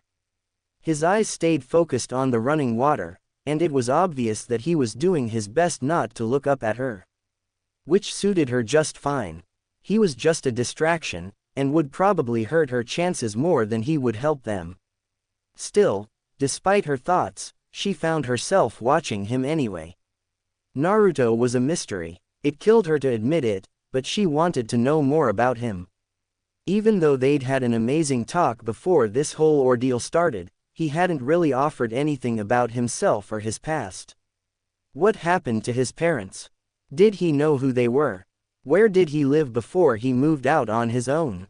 How had he turned out so well without anyone supporting him? There were dozens of questions that she wanted to ask, but couldn't. At least not now. Sakura could probably find these things out easily if she really wanted to, but somehow, she doubted that her friend would go through the trouble of coaxing the information out of Naruto for her. Surprisingly, after finishing the cup of water, Naruto looked over at her. Their eyes met for an awkward second or two, and without uttering a single word, he shuffled back to his bedroom. Her first reaction was to call out to him. Make him stick around for a little bit longer. She wasn't used to being alone, as at least one of her parents or teammates were always around to keep him company. Funnily enough, Naruto was the exact opposite. Letting loose a short breath of air, she closed the book and stood to her feet, deciding that she'd crammed as much information into her head as she could. The test was tomorrow morning, and she'd much rather go to bed early and get up with enough time to throw together some breakfast for herself and Naruto. They may not be the best of friends at the moment, but she still wanted him to do well. Nervousness didn't begin to describe what he felt at that moment. Sitting in the same exact room as the one he'd been in during that first Chunin exam all those years ago, Naruto felt less than confident. Sure, he'd studied his off, and sure, he only needed 10 points less than what was needed to legitimately pass the test, but he couldn't help but feel as though this test would go the same as the previous one. The room was filled with interrogation hopefuls. Most of them seemed to be trying to look like tough guys, exposing their arm muscles, tattoos, and scars for all to see. He almost laughed when he recognized one of the guys as an old classmate from the academy. This particular kid was possibly the biggest crybaby he'd ever met, and had only managed to become a genin after Pain had flattened Konoha. Even though the guy had shaved his head and gotten a bunch of tattoos, he still looked like a little bitch to Naruto. Against his will, his eyes shifted to the girl at the end of his row. He was pleased to see that Ino looked just as nervous as he did if the way she was viciously biting her thumbnail was any indication. Then again, she did have a lot riding on this. If she didn't pass, her ego would be shattered and she'd have to crawl back home a failure. She'd be proving that her dad was right all along in that she wasn't cut out for the torture and interrogation department. They weren't on the best of terms, but he really didn't want to see her so defeated. The way her eyes had sparkled when she talked about her dreams still haunted him, and the thought of her being unable to reach her goals made his chest ache. As if she'd sensed him watching her, Ino turned her head to look at him. Just like the night before, their eyes met for a few awkward seconds. This time, though, the corners of Ino's lips twitched upwards. Naruto found this small action to be comforting. He felt as if she was telling him, "Good luck," or "Do your best." So, forgetting that they were feuding for the moment, he shot her a similar smile and a thumbs up. At that moment, the door to the classroom shot open. In walked Morino Ibiki, followed by Ino's father and a group of relatively normal-looking shinobi. They wore simple flak chunin and junin vests, surprising Naruto a bit. He'd expected them all to be trenchcoat-wearing badasses. Unsurprisingly, Ino's dad instantly picked his daughter out of the crowd of potentials, and Naruto noticed with a wince that the man didn't look too pleased to see her there. In fact, he looked downright furious. Naruto glanced over at Ino to see that she too seemed to notice her father's glare by the nervous frown marring her face. He sure as hell didn't want to be in her shoes at that moment. "Listen up," Ibiki bellowed, instantly grabbing Naruto's attention. The man waited a few seconds for things to quiet down before continuing. "At each aisle, a member of the torture and interrogation team is passing out your tests. Take one and pass it on to the person next to you. Do not turn your papers over until you are told. You will have 2 hours to complete this test, and cheating of any kind will not be tolerated." Naruto noticed that he stared pointedly at both Ino and the lone Byakugan user in the room, not so subtly implying that he'd be watching them much closer than anyone else. "If you speak during the test, you will fail. If your handwriting is unreadable, you will fail." He looked around the room one last time. "You may now turn your papers over and begin the test." Without wasting a second, Naruto flipped his packet of paper over to start the test, figuring that he'd need every second he could get to finish. The test mostly consisted of short answer questions, with a few long answer and multiple choice questions popping up every 5 questions or so. He took a deep breath and grabbed his pencil before carefully reading the first question. "What is the correct procedure for processing and detaining a foreign prisoner?" The blonde blinked. What the hell? He actually knew this one. Heart thumping, he quickly filled in the answer and moved on to the second question. When performing a strip search of a prisoner, what areas of the body need to be examined? He knew this one, too. If things kept going at this pace, he may just be able to pull it off. A quick glance over at Ino showed that she was also flying through the test, face tense and focused as she scribbled down answer after answer.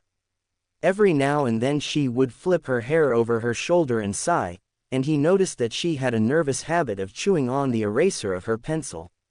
They had just come upon the 1-hour mark when the first person stood up and walked to the front of the room, placing their paper face down on the desk in front of Ibiki. The way he carried himself suggested that he was certain he'd pass even though they wouldn't get the results for another few days. Shaking his head, Naruto looked down at his own paper. He was around 75% done, pretty damn good considering his track record when it came to tests. Then again, he had secretly used shadow clones to help him study, figuring that if they could help him learn S-rank jutsus, they could help him learn 3 weeks' worth of material in 5 days.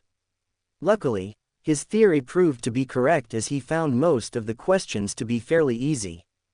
Barely 10 minutes since he'd last looked up, he watched Ino walk down the stairs to place her test face down on the desk with the others.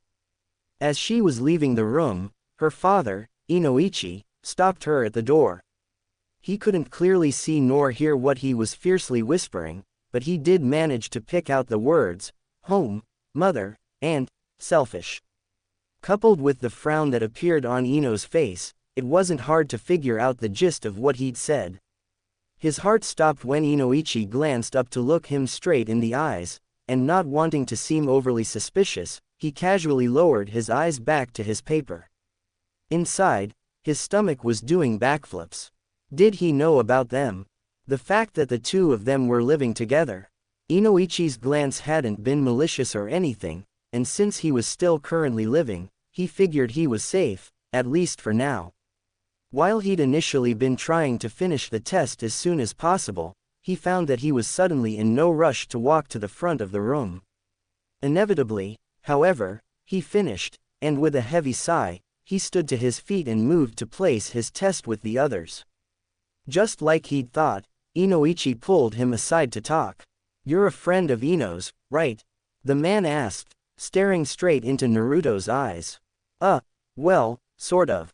More like a friend of a friend," he lied, hoping the conversation would end there. He tried to maintain eye contact so as not to seem suspicious, but Ino's dad was scary. While they may not be the best fighters when it came to hand-to-hand combat, the Yamanaka clan's skills were dangerous. Unless you had a mind of absolute steel, they was capable of any piece of information out of you that they wished. There were also rumors that the clan was behind the suicides of certain Wind Country officials shortly after the joint attack by the Sand and Sound on Konoha. Needless to say, nothing had ever been proved, and unless someone in the clan suddenly decided to confess, nothing ever would be. Inoichi, apparently not sensing Naruto's nervousness, nodded his head and continued. "That's good enough. I wanted to know if you'd be willing to talk some sense into Ino's head. She left home a couple of weeks ago and refuses to tell her mother and I where she's staying." Resisting the urge to ask, "Why don't you just find herself?" the young man swallowed roughly and averted his gaze. "I think Sakura would be a much better choice." From the way Inoichi frowned, he could tell that he wasn't too keen on the idea of asking Sakura. Instead, the Yamanaka placed a large, heavy hand on Naruto's shoulder, leveling his gaze on the younger blonde.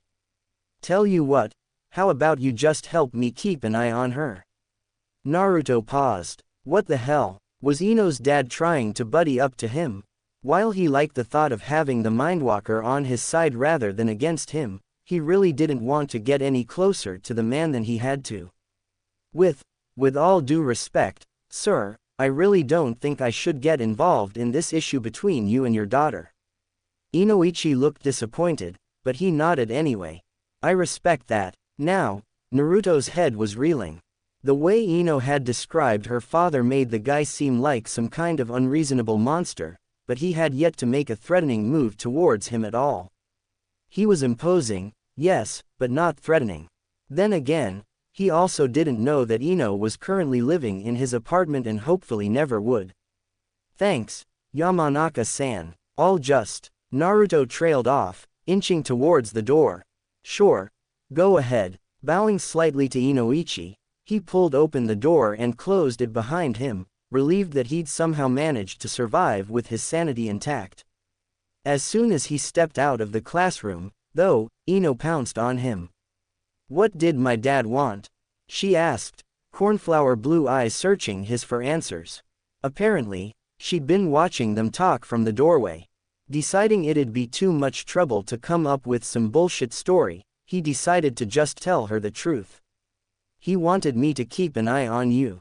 "Are you serious? He's trying to use my friends to spy on me," Ino exclaimed, fury evident in her tone. Naruto raised his eyebrows. "We're friends now." Looking at him as if he'd just asked the stupidest question in history, the girl furrowed her brows. "Well, yeah, aren't we? I wasn't sure, since you were ignoring me and all." Ino snorted. "You weren't trying too hard to talk to me, either.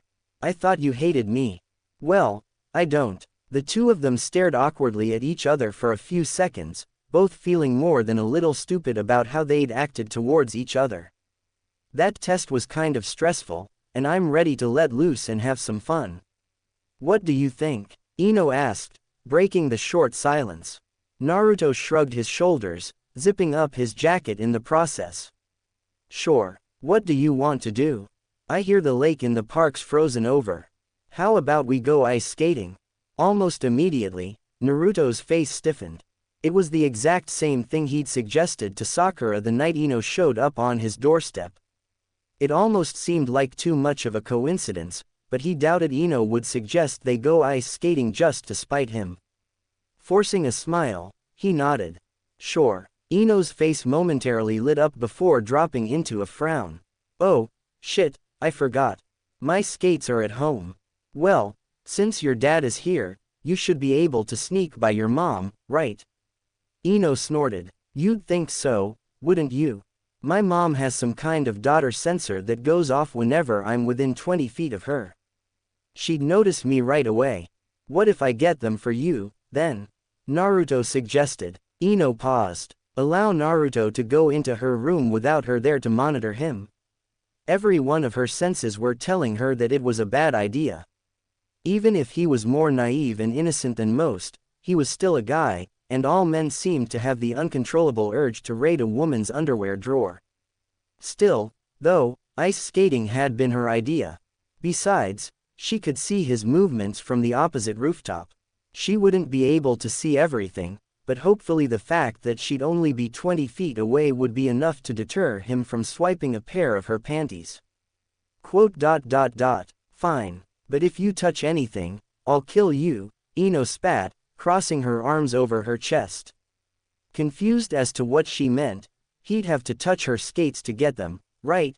He shrugged his shoulders and nodded, following her as she led the way to her home. Naruto landed on the roof of the Yamanaka flower shop, looking around to make sure no one was watching. It'd be hard to explain why he was essentially breaking into the house of one of the members of the Yamanaka clan. He glanced back at Ino, noticing her frowning at him from the opposite rooftop. She raised her hand and deepened her scowl, reminding him that he only had 5 minutes to go in and out of her room. It was painfully obvious that she didn't trust him, but he really didn't understand why not. What was so important that she didn't want him to see? Or did she think he was going to steal something? Shaking his head, he opened her window and slipped through it, being as quiet as humanly possible. Before he even had the chance to look around, he could tell that this room was Ino's. The strong scent of wildflowers immediately punched him in the nose, almost causing him to cough and gasp for air. He normally liked the smell, but not when it was this suffocating. It took a few seconds, but his nose eventually adjusted enough for him to begin looking for her skates. The room was in perfect order, everything seemingly in its place. The walls were a light lavender, and her bedspread was a darker, redder violet. If there was any doubt in his mind before that this room was Ino's, it was gone now. It was surprisingly plain considering the girl's loud and flamboyant personality, but perhaps she was like him in that she preferred to live more simply. Naruto walked around her room in slight awe, realizing that this was the first time he'd ever been inside of a girl's room. He ran his hand over the dozens of perfume and makeup bottles sitting in front of her vanity mirror, and he even leaned down to smell a few of the ones that looked interesting. He then moved over to her bedside table to look at the pictures perched neatly on its surface. There was the obligatory picture of Asuma, herself, Shikamaru, and Choji as Genin. Next to that was a picture of them as Chunin, and on the opposite side of the first picture was a photograph of the Konoha 12 minus Sasuke, plus Sai, standing in front of the Hokage Tower after the Akatsuki had been decimated. He also noticed a picture of a toddler Ino and her parents, all three of them smiling widely at the camera. It was hard to believe that the young, hip blonde guy in the picture was the same large, overbearing bear he'd exchanged words with barely half an hour ago. Remembering his mission, Naruto floated over to her closet to begin looking for her ice skates. According to Ino, they were on a shelf in the top left corner next to some old stuffed animals. He spotted them within seconds, but just as he was about to reach for the shoes, a flash of bright purple poking out of her dresser caught his eye. Curiosity getting the better of him, he grabbed the purple cloth and pulled, only to be smacked in the face by the item. "Ack," he said, rubbing at his stinging eye. "What the hell?" He stared at the object for a few seconds before realizing exactly what it was, her bra. Resisting the urge to throw it across the room Ino would definitely notice, he quickly stuffed it back into the dresser, but not before glancing at the tag sticking out of the back. 34C, he mumbled, appraising Ly, a bit surprised that they were that large. She was more than a full cup size larger than Sakura. Never mind how he knew how large, or small, the medic nins were. Suddenly feeling a little too much like his perverted former senseis, Naruto reached up and grabbed her skates before he did something that would get himself killed. Without so much as a second glance, he slipped out of the window and hopped over to where Ino was waiting. "You got them," Ino cheered, a bright smile flashing across her face. Just as quickly, her face fell into a menacing glare. "You didn't touch anything, did you?" Naruto almost choked, almost.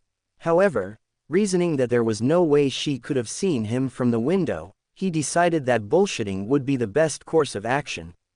"I was only in there for a few minutes. Would I have had time to touch anything?"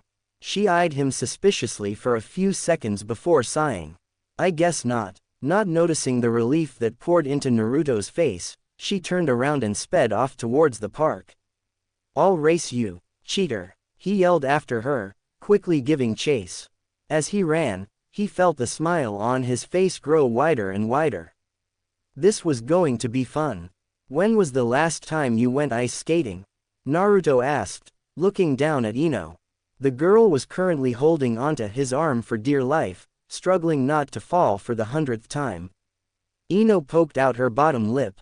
"Hey, it's only cold enough to ice skate a few weeks out of the year, and I'm a busy girl." "Well, you'll never get any better if you keep clinging to me like this.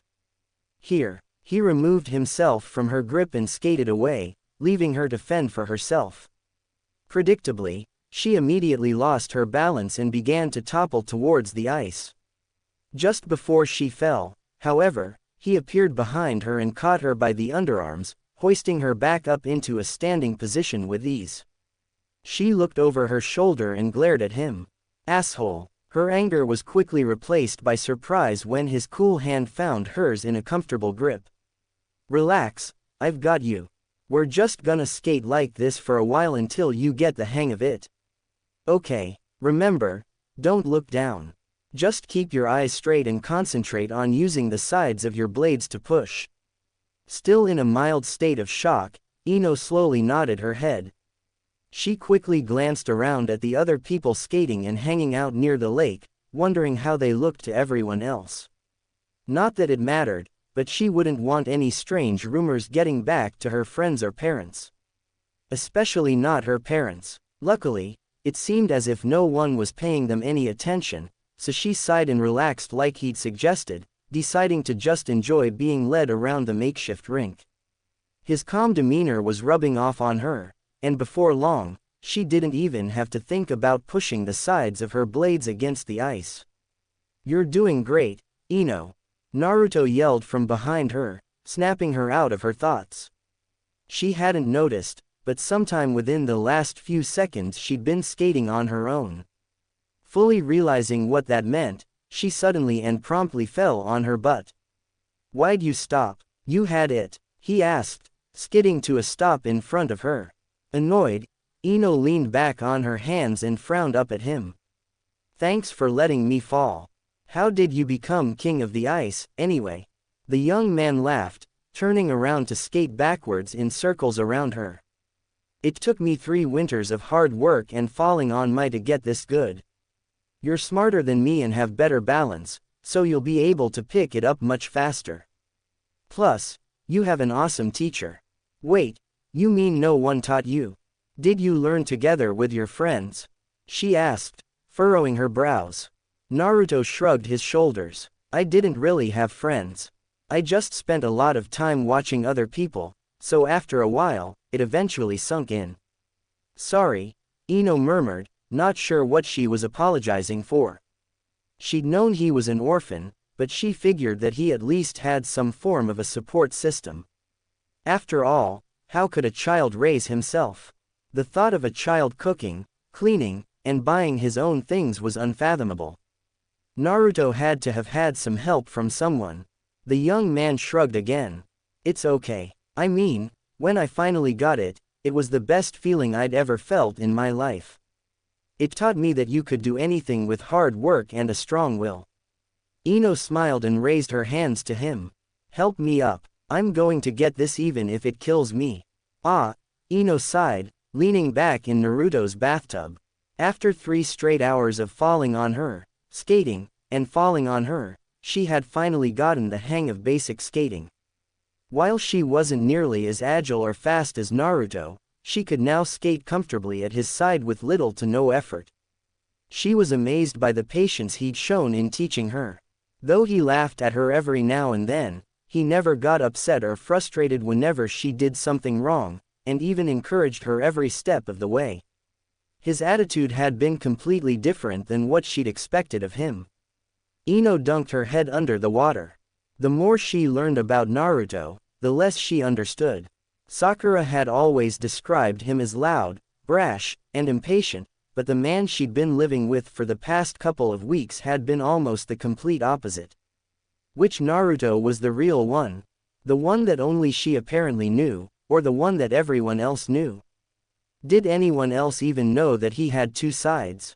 Re-emerging from the depths of the bathtub, she sighed and pulled her wet bangs out of her face. God, he was frustrating. Her natural curiosity and his unwillingness to say much about himself were a horrible match, and if she spent another week with him, she was worried that she may drive herself crazy trying to understand him. She pulled the stopper out of the tub and stepped out to dry off, deciding that she'd taken long enough. Naruto was probably more tired than she was since things like tests weren't his strong point, and he'd spent a lot of energy teaching her how to ice skate. Bath is free, she said, dabbing at her damp hair with a towel as she walked into the living room. Naruto downed the rest of his cup ramen in one gulp and nodded, standing from the couch and throwing a towel over his shoulder as he strolled to the bathroom. Ino claimed his recently vacated spot on the couch, finding the heat he left behind to be extremely comfortable. Since she was too exhausted to really fuss with her hair, she decided to simply braid it up into 2 pigtails. Her fingers nimbly separated and entwined her hair, using the skill that had been taught to her years ago by her mother. Just as she was finishing up, Naruto opened the door and emerged from the bathroom. Done already? She asked, using a piece of ribbon to tie off her braid. When he didn't answer, she lifted her head to look at him, only to notice that he was staring at her blankly. What, pigtails? He said, expression remaining the same. Mistaking his statement for an insult, she frowned. They're convenient. No, I mean, I like them. Oh. Feeling as if she should say something else, she averted her gaze and shrugged. They only took like 2 seconds. When Naruto continued to stare, she found herself rambling. It keeps my hair from getting frizzy, but I don't like to do it all the time because it gives me split ends. They look nice. Thanks. Naruto stared at her for a few more seconds before coughing and finally looking away. Since it's been a long day, I think I'm just going to turn in. Yeah, me too. She stood up and yawned, shuffling over to her bedroom. Good night. Night, he replied, doing the same. Just as she was about to enter her room, Ino paused. There's something that still bothered her, and she felt that if she didn't say it now, she'd never work up the courage to say it again. Naruto. When he turned his head and shot her a quizzical look, she continued. Next time, I mean, if we do ever fight again, let's not do this. Not talk, I mean. It's stupid. Yeah. He opened his mouth as if to say something else but promptly shut it, piquing Ino's curiosity. Night, he said again, entering his room and closing the door behind him. Ino watched him leave with a frown. What was he going to say? The look on his face had been one of confusion and uncertainty. Even though it had probably been nothing, she couldn't shake the feeling that he'd had something important to say. Something that would give her a little more insight into who he was as a person. It was at that moment that she decided. She would figure out the puzzle that was Uzumaki Naruto. Ugh, Ino groaned, almost limping to the table with their tea. Her body felt stiff and tender, and it was ridiculously painful to walk. It felt like her legs were going to fall off with each slow, careful step. Naruto smirked up at her from his seat. Sore. The kunoichi sat down in the chair across from him, shooting him a playful scowl. I'm glad you find my pain amusing. More like hilarious. Since when were you so witty? When the young man grinned and shrugged, Ino rolled her eyes and changed the subject. What are your plans for today? She asked, slowly sipping at her tea. He lifted his eyebrows in mild surprise, not expecting her to care about what he was up to. I was planning to take the books back to the library, and after that I have to meet with the Hokage. I'll go with you. I checked out over half of those books, so it's only right. Oh, and we can get breakfast afterwards. There's this place down the street from the academy that I've been dying to try. Naruto shrugged his shoulders again. Sure, but will your legs be okay? This is nothing. A little exercise will do them good. She grabbed both of their cups from the table and stood to walk to the kitchen. I'll be ready in 20 minutes. Leave without me and I'll kill you. He smirked and leaned back in his seat. Wouldn't dream of it. I can carry more of the books, you know, Ino grumbled, staring at the pile of books in his arms. It was nearly quadruple the size of her own, and her own pile wasn't that small to begin with. She wondered why he didn't just make a few shadow clones to lessen the load, since he could apparently make dozens without even breaking a sweat, but before she could ask, he replied. It's okay, your legs are still sore from skating. It's my fault for pushing you so hard. Ino shook her head. It was fun, and I'm glad I actually got to use my skates for once. They've been collecting dust since I got them for my birthday 2 years ago. Yeah. We should go again sometime. The young woman almost tripped. Was Naruto asking her out? Reasoning that he didn't have that kind of subtlety, she carefully nodded her head. We should. As if he'd been expecting that answer, Naruto cracked a grin. Hopefully next time you'll spend more time skating and less time falling on your butt. Asshole. Despite her best efforts, though, she couldn't keep a tiny smirk from appearing on her face at his statement. They walked the rest of the way to the library in silence, both deciding to just enjoy the quiet atmosphere of the crisp, winter morning. There were a few people milling around, but for the most part, the streets were deserted. In the winter, Konoha didn't really get started until around 8 in the morning. Naruto, surprising her a bit with his strength and chivalry, shifted his tall stack of books to one arm and opened the door to the library for her with the other. Thanks, she said, slipping inside as quickly as she could so that he wouldn't have to hold the books for long. He followed her into the building and placed his books on the desk labeled, Returns, along with Ino's, letting loose a short breath of air as he stretched his arms into the air. That was quicker than I thought it would be. You can go straight to the restaurant if you want.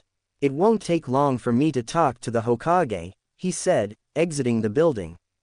Ino shook her head. That's okay, I'll just tag along with you. He shrugged as if to say, suit yourself, and jammed his hands into his pockets, shielding them from the cool winter air. They reached the tower in a matter of minutes, and after bounding the many steps leading to the top, stood in front of the receptionist's desk. Unfortunately, the Hokage's right-hand man was manning it. Shizune lifted an eyebrow at the two of them, brown eyes calculating and suspicious. Since Sakura and Naruto had been helping the Godime with a lot of her work lately, the woman had much more free time to indulge in village gossip. Well, this is a pairing you don't see every day. Realizing that unless she did something their cover would be blown, Ino quickly stepped forward. I ran into him at the library, so we decided to get breakfast together with Sakura. Is she around? Naruto glanced over at Ino, impressed by the lie. He couldn't have come up with something that good even if he'd had an entire hour to think. Shizune slowly shook her head, still eyeing the two as if she didn't believe them. She just started her shift at the hospital, so I'm afraid she won't be able to join you. Perhaps you could wait until lunchtime. Ino held her stomach and winced for dramatic effect, hoping the action wouldn't be too much. I'm pretty hungry. I guess we'll just have to go without her, the girl said, sighing as if disappointed by the prospect of eating alone with Naruto. Yeah, I guess. I was looking forward to seeing Sakura-chan, too. He walked towards the large double doors of the Hokage's office, unable to take the medic Nin's stare. I'll be done in 10 minutes, and we'll leave then, he said, glancing over his shoulder at Ino. Sure thing. Ino sat down in one of the cushy chairs outside of the office, grabbing one of the many magazines stacked on the coffee table in front of her in an effort to avoid Shizune's suspicious gaze. The woman was far from stupid. With 10 minutes and the right questions, she was certain that the medic Nin could get her to crack. Just like she'd thought, Shizune immediately began shooting questions her way. So, do you often run into Naruto? She asked, eyes focused fully on the blonde. Ino shrugged her shoulders. Not really. Maybe once every couple of weeks. I see. You two looked pretty comfortable with each other. The statement caught her off guard. Did she and Naruto really look that chummy to others? Sure, they'd been living together for over 2 weeks, but she didn't treat him any different than usual and neither did he. Chalking it up to Shizune trying to get inside of her head, she put on a wry smirk and rolled her eyes. I hear so much about him from Sakura that it's kind of hard not to be. Unfortunately, the older woman refused to give up. You know, now that I think about it, Sakura mentioned that Naruto's been distracted lately. We were debating whether or not he'd found himself a girlfriend. That Naruto, not a chance. What girl would go out with him? He's loud, annoying, and immature. Sure, he can have a sweet side every now and then, but he gets extremely petty about the stupidest things. Shizune narrowed her eyes. For someone who only hears about him, you seem to know a lot. Shit. Didn't Shizune have anything better to do than cross-examine her? I'm just repeating what Sakura said. Luckily, Naruto emerged from the Hokage's office at that exact moment, a small frown stretched across his face. Ino hopped up from her seat and practically threw the magazine down onto the table. Ready to go? She asked, eager to get away from Shizune's prying. Seeing her excitement, Naruto winced. I can't go to breakfast with you. Ba-chan gave me a mission, he said, not quite meeting her eyes. What, right now? Yeah, me and Shikamaru have to catch a Nukenin that ran off with some kind of important document. Shika, why him? When Naruto shrugged, she sighed and did her best not to pout. She really didn't know why she was so disappointed. It was just breakfast, after all. Oh, well, that's okay, I guess. I'll just eat something at home. Sorry. Ino pasted on a smile and shook her head. You're the rumored Rokudaime of Konoha, and this is probably some sort of mission to give you more experience or something. We can catch breakfast another time. Her eyes cut to Shizune. With Sakura. Sorry, he said again, looking deeply remorseful. She almost felt like punching him on the shoulder and telling him that it was okay. But Shizune was still staring at them with a suspicious frown and she really couldn't afford to have false rumors spread about their non-existent relationship. Instead, though, she turned around to leave.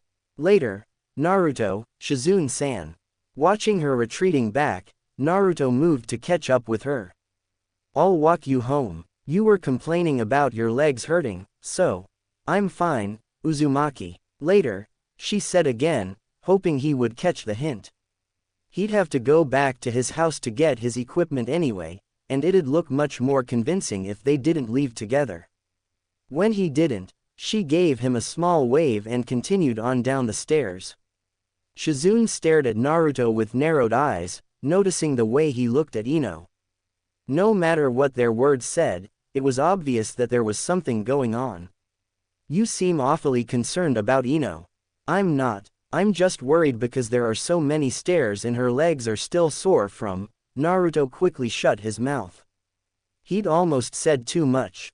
God, Shizune was good. From training. She said she did some hard training yesterday. He glanced up at the clock behind her desk and pretended to look surprised. Oh, look at the time, I'd better find Shikamaru and get ready for the mission. Bye, Shizune. Before Shizune could say another word, he jogged down the stairs after Ino. The woman frowned deeply, crossing her arms over her chest. It was only a matter of time. Dash dash dash. Naruto sped through the trees at a breakneck speed, ducking and weaving between tree branches with practiced ease. His mind occasionally wandered, but remembering the dozen or so times he'd bumped his head, chest, missed a tree branch, he forced himself to concentrate just enough to avoid hurting himself. Oi, Naruto, slow down. We have 2 days to complete this mission. Shikamaru called from somewhere behind him, exerting far more effort than he'd wanted to on such a simple mission.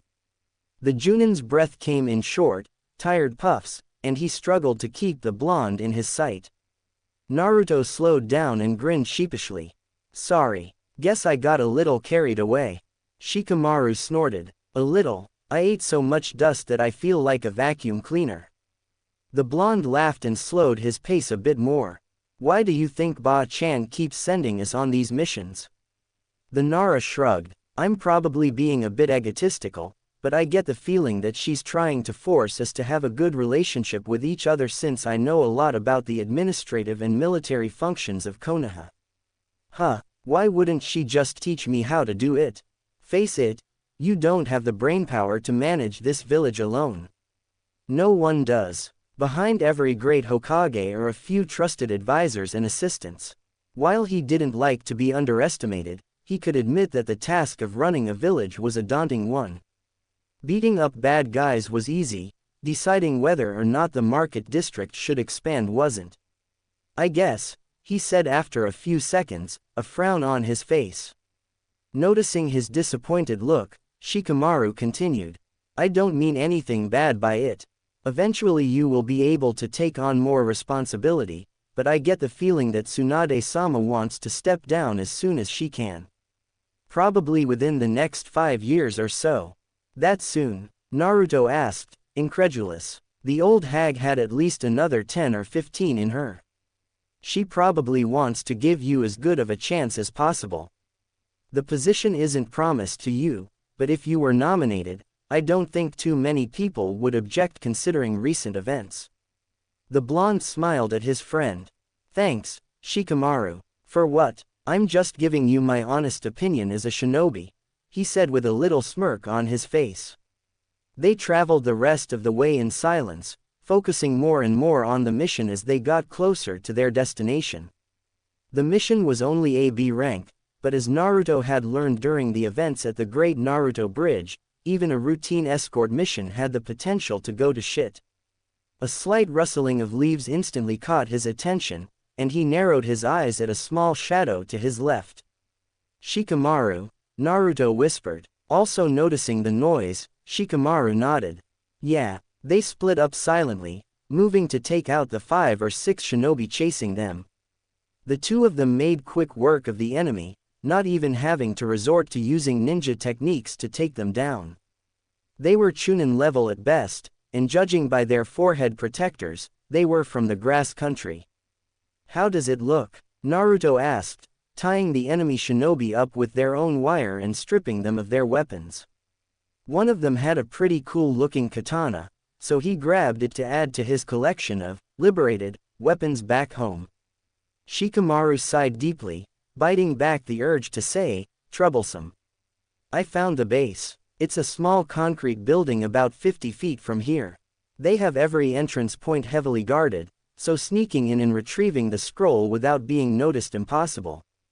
I can't believe I'm saying this, but brute force may actually be the only way. Naruto, unable to help himself, grinned. Really now? Don't give me that smile. We need to be in and out before their reinforcements arrive. So, what, 5 minutes?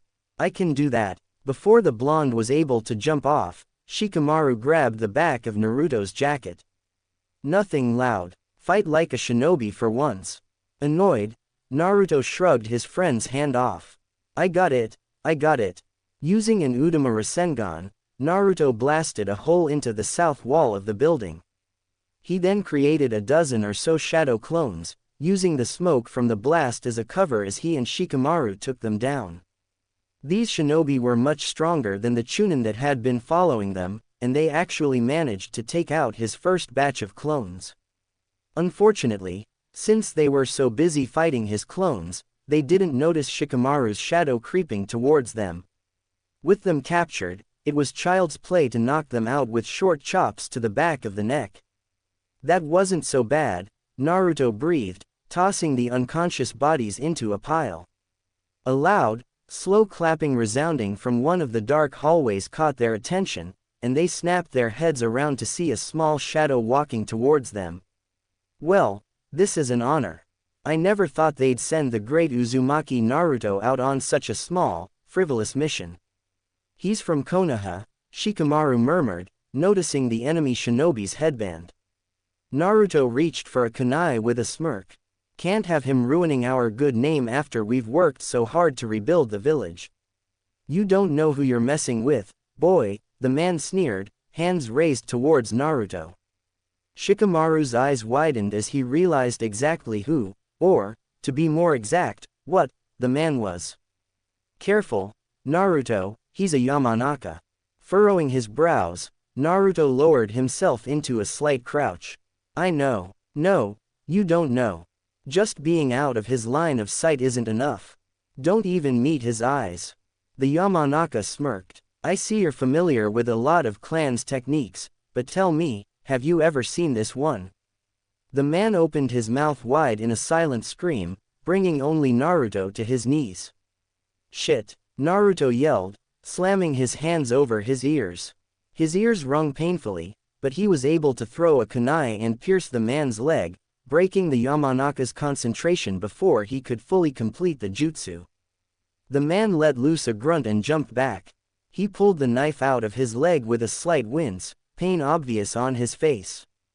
Just before Shikamaru's shadow could reach him, the man jumped out of its range, using chakra to hang onto the ceiling.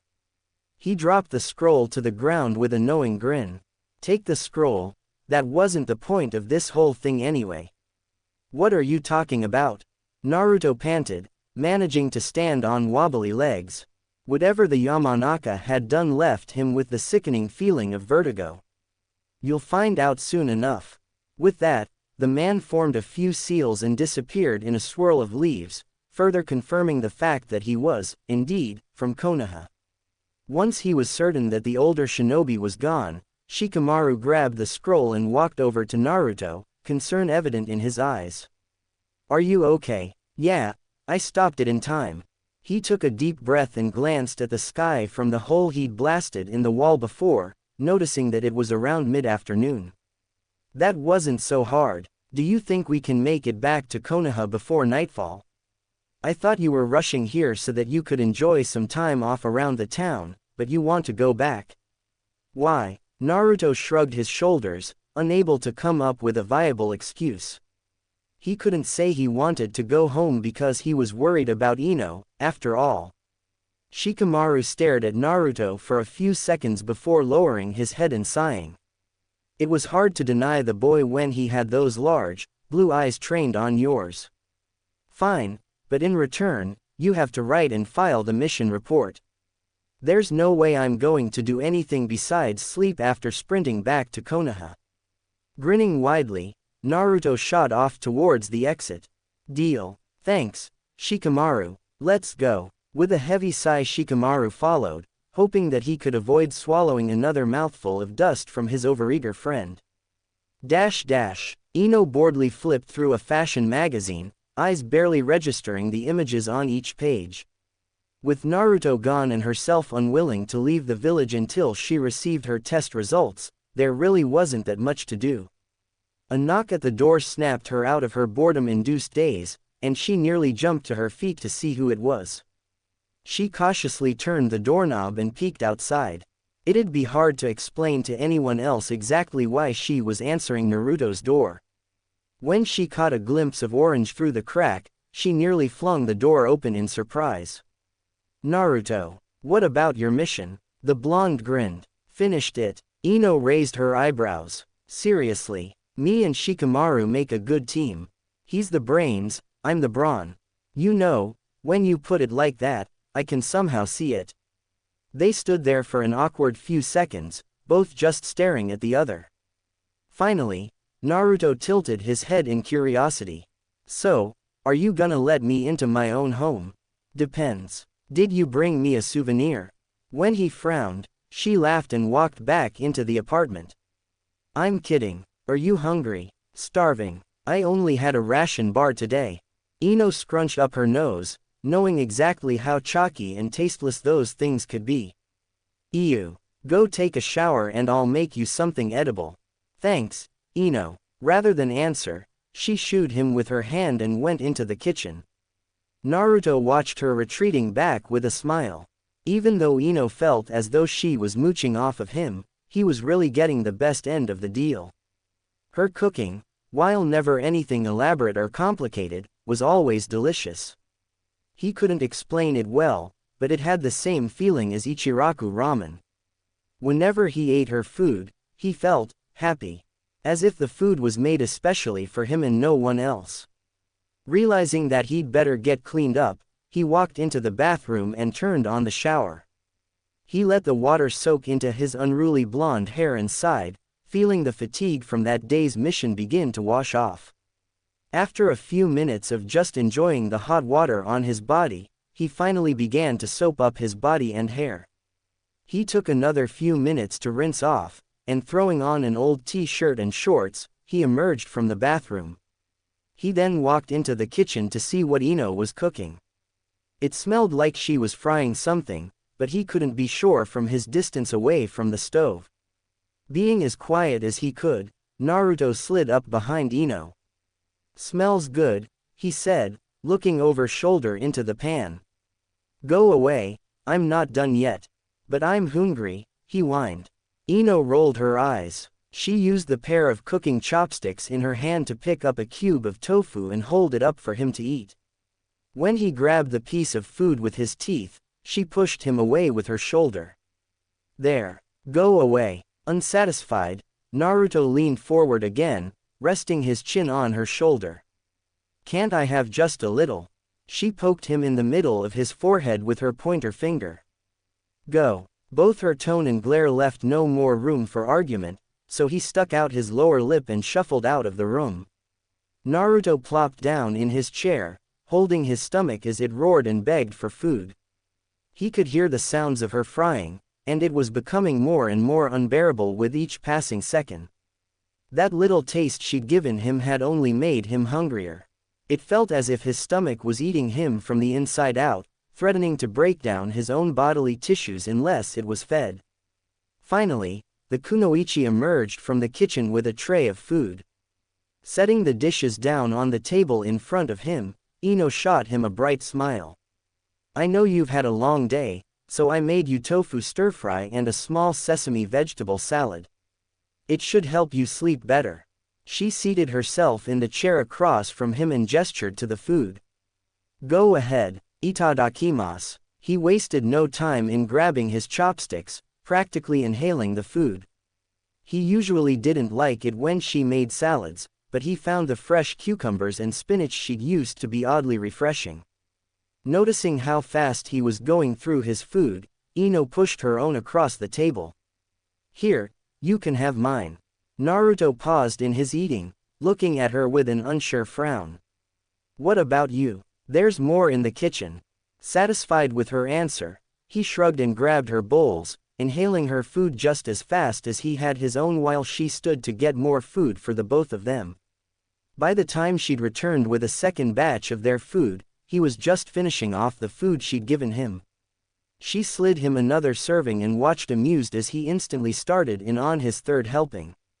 Finally, Naruto began to slow down. I thought I was going to have to cook more, Ino joked, putting a mouthful of the stir-fry into her mouth. Rather than answer, he shot her a grin and continued to eat, eyes sparkling with what appeared to be happiness. Her heart warmed at the childlike joy on his face. The more she cooked, the more she could understand why her mother took such pride in the food she made for herself and her father. There was something magical about watching others enjoy your hard work, and even if they didn't say anything, you could see the appreciation in their faces and their eyes as they ate. After a few seconds, Ino smiled and leaned forward on her hand. I'm glad you came home safely. Putting his chopsticks down for the first time since he'd begun eating, Naruto met her eyes with a wide smile. Me too. Dash dash dash. Watching as he picked over his food, Ino felt herself grow more and more frustrated. She was certain the breakfast she made tasted fine, either that, or her taste buds had died over the last 9 hours. Eat something. I can't, he mumbled, stabbing at his tamagoyaki with his chopsticks. He attempted to lift the eggs to his mouth, but shortly afterwards, he let them fall back to the plate with a light plop. What are you worried about? If you don't pass, the worst that will happen is that the Hokage will be angry with you. If I don't pass, I either have to find another place to live or go home. If anyone should be worried, it should be me. She stared down at her food and sighed, suddenly finding it to be unappetizing. Great, now I'm not hungry anymore. She stood up from the table with her dishes and walked into the kitchen. Bring your dishes in here. I'll wrap them up so that we can eat them later. Doing as she asked, he gathered his food and followed her. As he moved to place his dishes next to hers, his hand accidentally brushed against hers, causing them both to jump back as if they'd been shocked. The two of them stared at each other for a few tense seconds, neither of them knowing what to say. Finally, Naruto backed away from the counter. I'm gonna go get dressed. Yeah, me too. Half an hour later, the two shinobi left the apartment and headed to the academy. There was already a small crowd of around 50 gathered in the small playground area as torture and interrogation hopefuls waited for the list to be posted on the wall of the building. Finally, a Chunin emerged from the academy and pasted up a single, large piece of paper. He was barely able to get out of the way before the crowd of people stormed the list, all desperately trying to see if their name was there. From their position in the back of the group, Naruto could see that there were only 11 names on the paper, making him even more worried. One of the names was definitely Ino's, so that lowered his chances of being up there. It took a few minutes, but they were eventually able to get close enough to see as disappointed and excited people alike dispersed. Being the taller of the two, Naruto was able to see first, and scouring the list, he immediately saw his name towards the top. I made it, look, I got an 82. He yelled, turning to the girl at his side. Ino grinned widely and nudged him in the shoulder. That's awesome. Do you have any idea how big of a deal that is? I know. Hey, there's an opening at the front.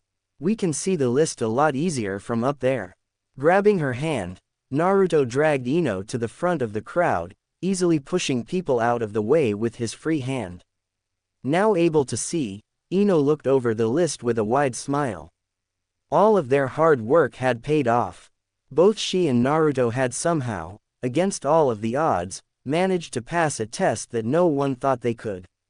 However, as her eyes scanned the list, she felt her heart drop into her stomach. I'm not there. What do you mean you're not there? That's impossible. His excitement immediately forgotten, Naruto moved to get closer to the board, knocking a few people off of their feet with the strength of his shoves. He scoured the paper for Ino's name, and eyes widening, realized that she was right. He turned around to look for Ino, only to see that she wasn't behind him anymore. Ino, he called. A shock of blonde hair a few meters away caught his attention, and he pushed his way through the crowd to catch up with it. Ino, hold on, don't talk to me right now, she said, not slowing even as he reached her. Naruto furrowed his brows, falling into step behind her. There has to be some kind of mistake. Let's go back and talk too. There's no mistake. My dad was right. I'm not cut out for torture and interrogation. No way. You're the smartest person I know next to Sakura-chan, and you're definitely 100 times smarter than me. I'm sure if we go talk to Ibiki or Ba-chan they'll fix it. If it weren't for the fact that she was on the verge of tears, Ino might have laughed. Even when he was complimenting her he was still thinking about Sakura, and worse, he was basically saying that she was inferior to the green-eyed Kunoichi. When Naruto reached out his hand to stop her, Ino roughly slapped it away. Do not talk to me right now. Okay. Naruto blinked. What the hell? Was she mad at him? Unperturbed by her tone, he quickened his pace to keep up with her.